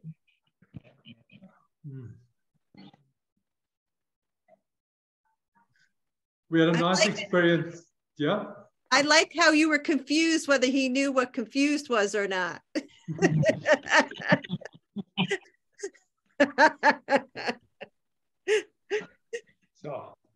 So when we did the feelings thermometer with the parents, that their kids, who, like when Monkey was talking about, who are going on they've earned a scholarship and now they're all going to boarding school.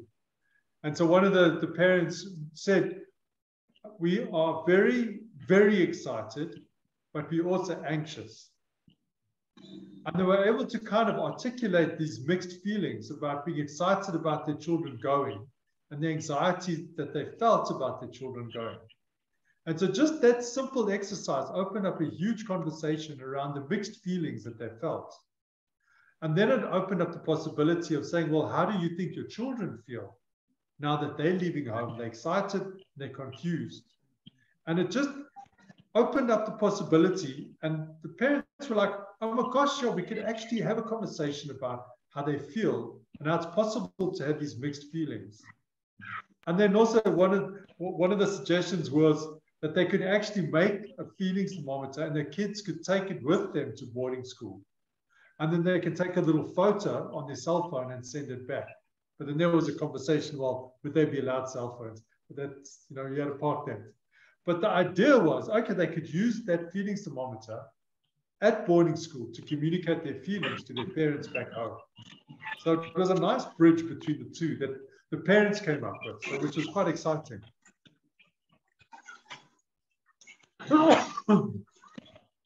Sure. Yeah. Do you have just a little bit of time? I would like to share one experience with the parent. You know, during we had yoga yoga kind of morning, when a yoga circle, parents and kids together. And then one of the parents that before, sometimes kind of few of the teachers commented that he is a little bit impolite and they feel like he just wanted to talk to the teachers and not to assistants, and had a little bit of attitude, you know, like a kind of something that bothered them, too self-confident, you know, it was like that. And that person was sitting in this circle and we were just doing a yoga story and a yoga game. And then part of this game was, you know, was the question, do you love yourself? And it's easy with kids, you know, I love my body, I love my hands, and you know, we sing about it doing yoga. And then we ask them, so do you love yourself? You know, and the kids usually say yes, or they say no, you know, like in a playful way. And then while we were doing that, I asked him, somehow spontaneously just came out of me. I just looked at him and said, do you love yourself? And you know, and he just was like this, and he said, oh, please, could you ask somebody else? And this parent was not able to answer this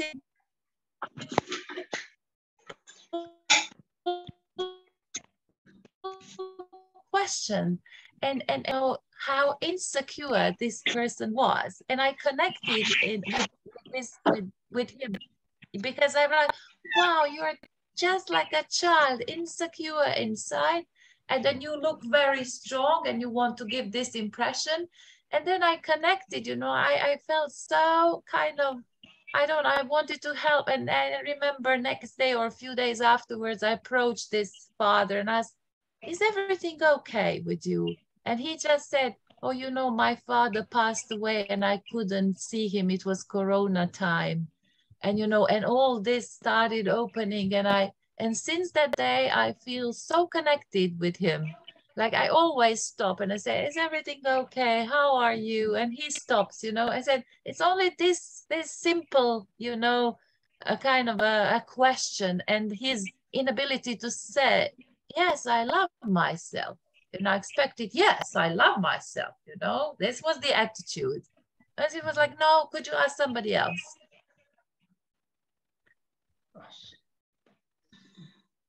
And this is like when you go a little bit deeper, even with parents, when you have time, when you have opportunity, then how you connect, you know, on a deeper level. It is not good morning, how are you? Fine, fine, and that's it. You go tiny little bit deeper.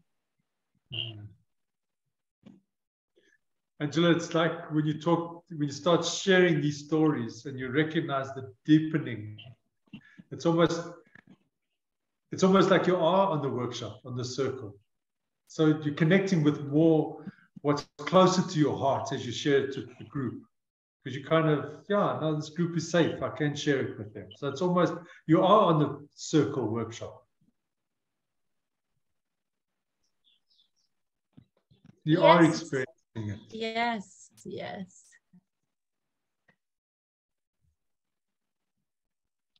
So the last bit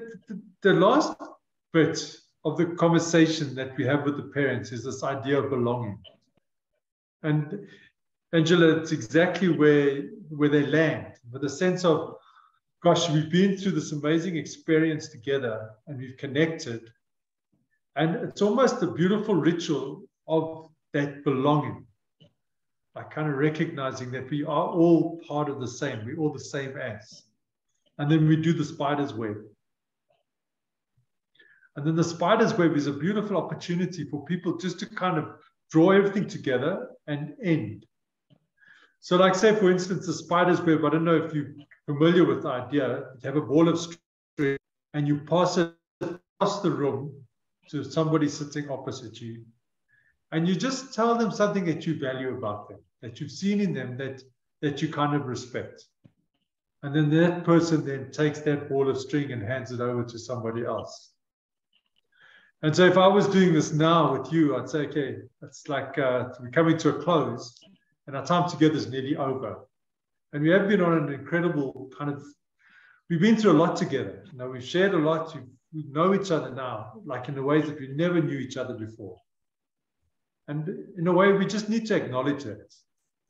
So what I'd like to do, I've got this ball of string in my hand.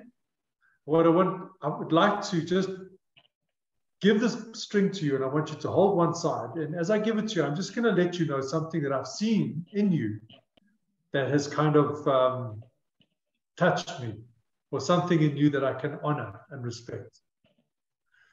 So then, so Angela, I'm giving this ball of string to you.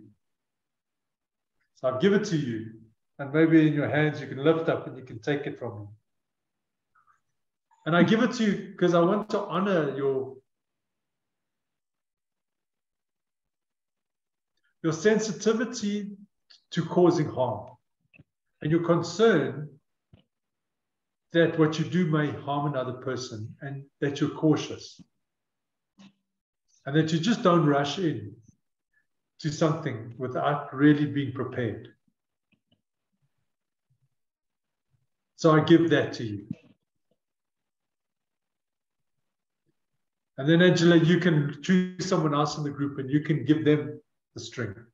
And I like when we do this for the person that receives to say thank you. Thank you. Good, good.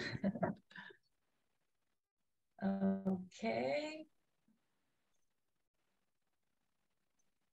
I would like to give it to the mini Adamini Hiwa,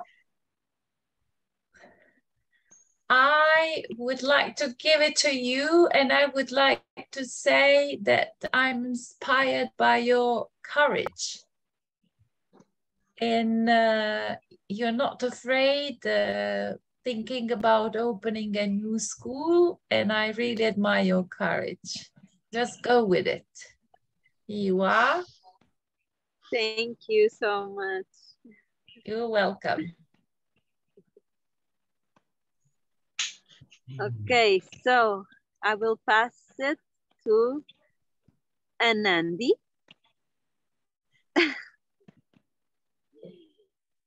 Here you are. And because I also admire you, and I also feel your strength and your willingness to start something new and different from what you have now. And so I want to tell you that I'm here to support you in that change. Oh.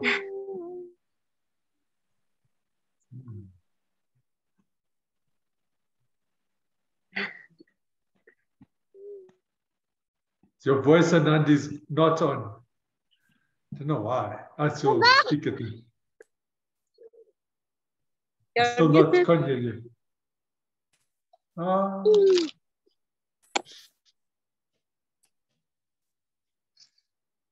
I cannot hear. Anandi, we can't hear you. There's something wrong with the receiver.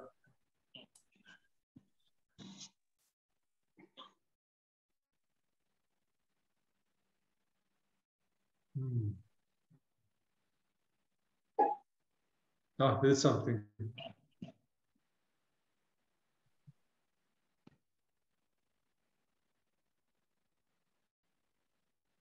Sure.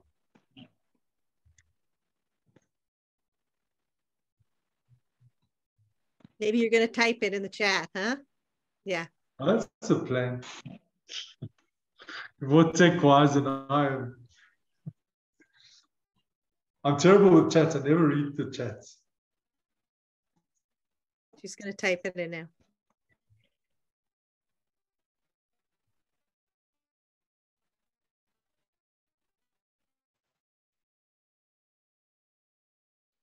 Here we go. Maybe Didi and Nanda Kripa also, if you could undo your video for this part, that would be good.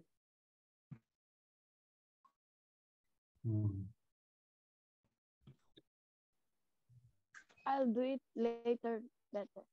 Okay. Next time. Okay.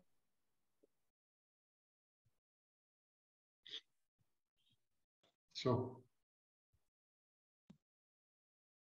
And now he's doing a good lot of typing. Yes. Sure.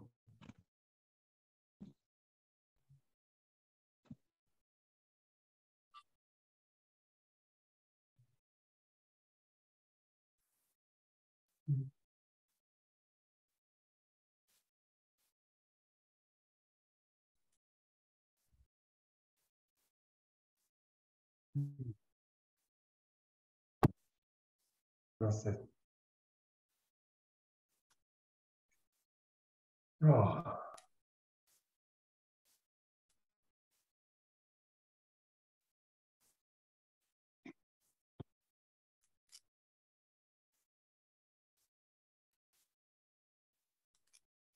Here we go. Did I read it? Yeah, go I ahead. appreciate your polite words. I'm so emotional at this moment that you made me cry. Thank you. And I pass it on to Didi Ananda Tapamaya. Tapamaya, because you are the love in person. So. Oh my God. Thank you, Anandi. I'll pass this to Didi Ananda Kunamaya because I think I feel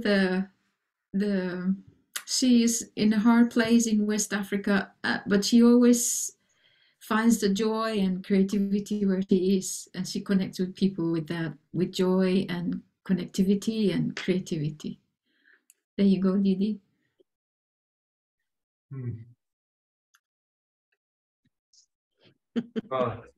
See the heart. Yes. I'll try to talk. I hope that I not go out. Namaskar. Namaskar. Yeah, this joy is Baba's grace only. I pass it for Didi Ananda Kripa because she, I like her straightforwardness and the simplicity. Yeah, it make her strong. Yes. Thank you. Now, I would like to pass it to here, Lisa. So she's like a guide, you know, and I'm inspired with this learning I am feeling right now, and I am also getting, and I feel supported in this way.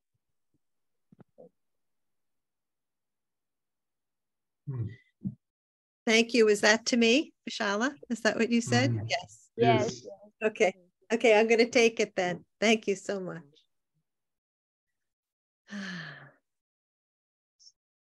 So I think it's Monkey. I'm going to, what? I think it's Monkey's last, I think, or is Risi? Oh, Didi Ananda Tapati and you. We're all.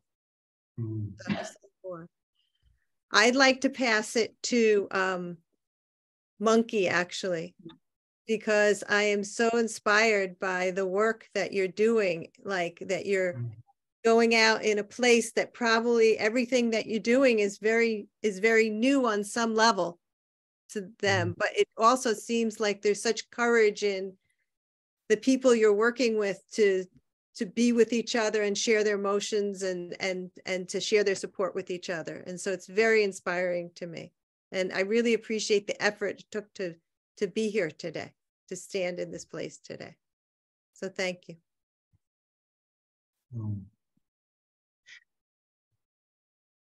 Monkey, you're on mute, eh?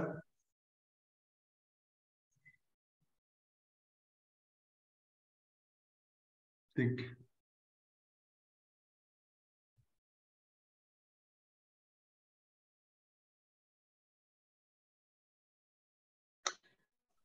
Yes, there's a weather situation there.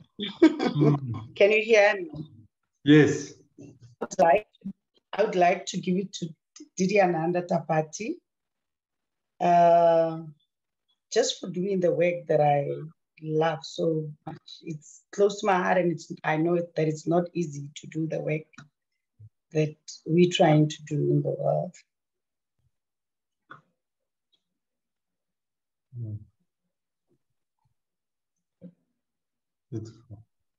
Thank you very much. Who is missing? I don't know. Ray is. I think Rishi as well. He hasn't had a chance. Rishi. Is Rishi included? Yes. Yes. Oh, Rishi. Namaskar. Yes. I'm giving you this thread. And in all these calls, you've always been so supportive of me, helping me always the very best, even in the middle of the night. And then you come, Didi, I'll come. I really appreciate it so much, Risi, from the bottom of my heart. I love you. Didi, thank you. I appreciate that.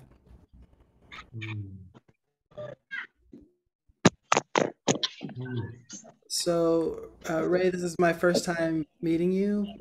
So I've had a few interactions with you. We had some exchange through email, and so I'm feeling appreciation for you participating in a process that is new for us as a college, and kind of being one of our trailblazers in participating in this cohort. I'm inspired to know that we're finding more and more partners to work with that are aligned with the same mission.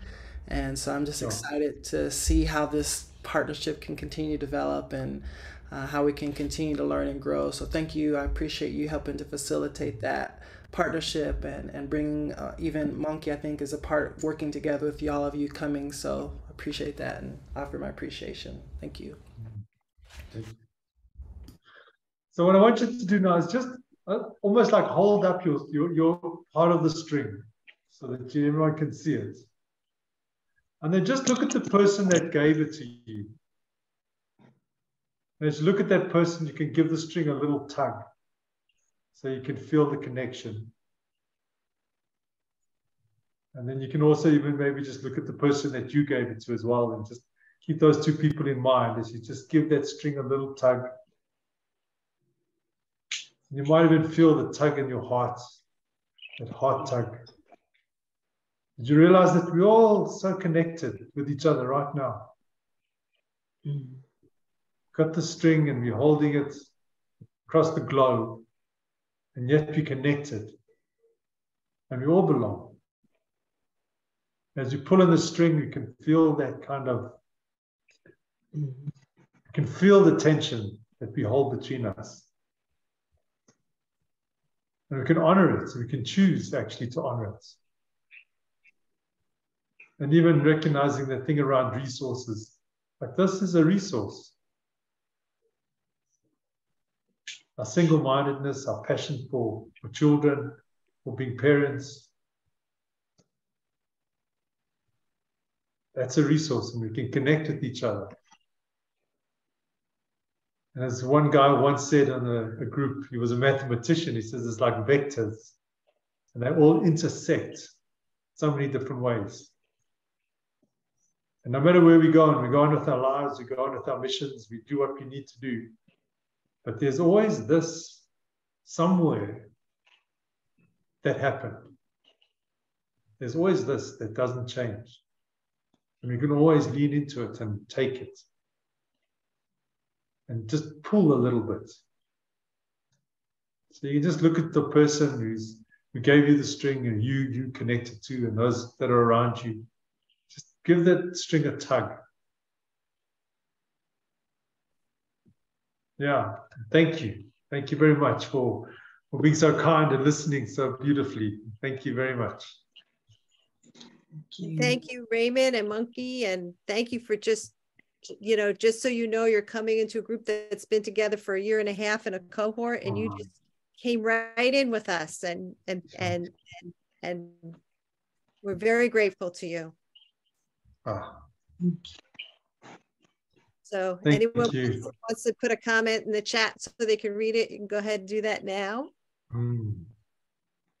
And we're going to be meeting next week as our last week. And we're going to be sharing our creative briefs and our noticing if we, for when we try them out. And we're also going to be doing a little bit about the community resiliency program first before we do that, and closing up the class. So thank you so much again. And we'll see everyone next week. So we have Namaskar. Thank you. Thank you. Thank you so much. Thank you. Thank you so much. Thank you. Good work. That's good. So thank you. So Didi, yeah, there you are, Didi Nanda Kumaya. You should at least tell there we go. It's your face. Where you're living and stuff and what you're doing. Sorry? Tell them where you're living and what you're doing. Raymond, Namaskar, and Monkey. I'm in Ghana, and running a school and the children home and trying to start a new school. That's a library, but we want to do primary school. Yeah, I was curious about Monkey, where she's working. Am I muted? No, we can hear you.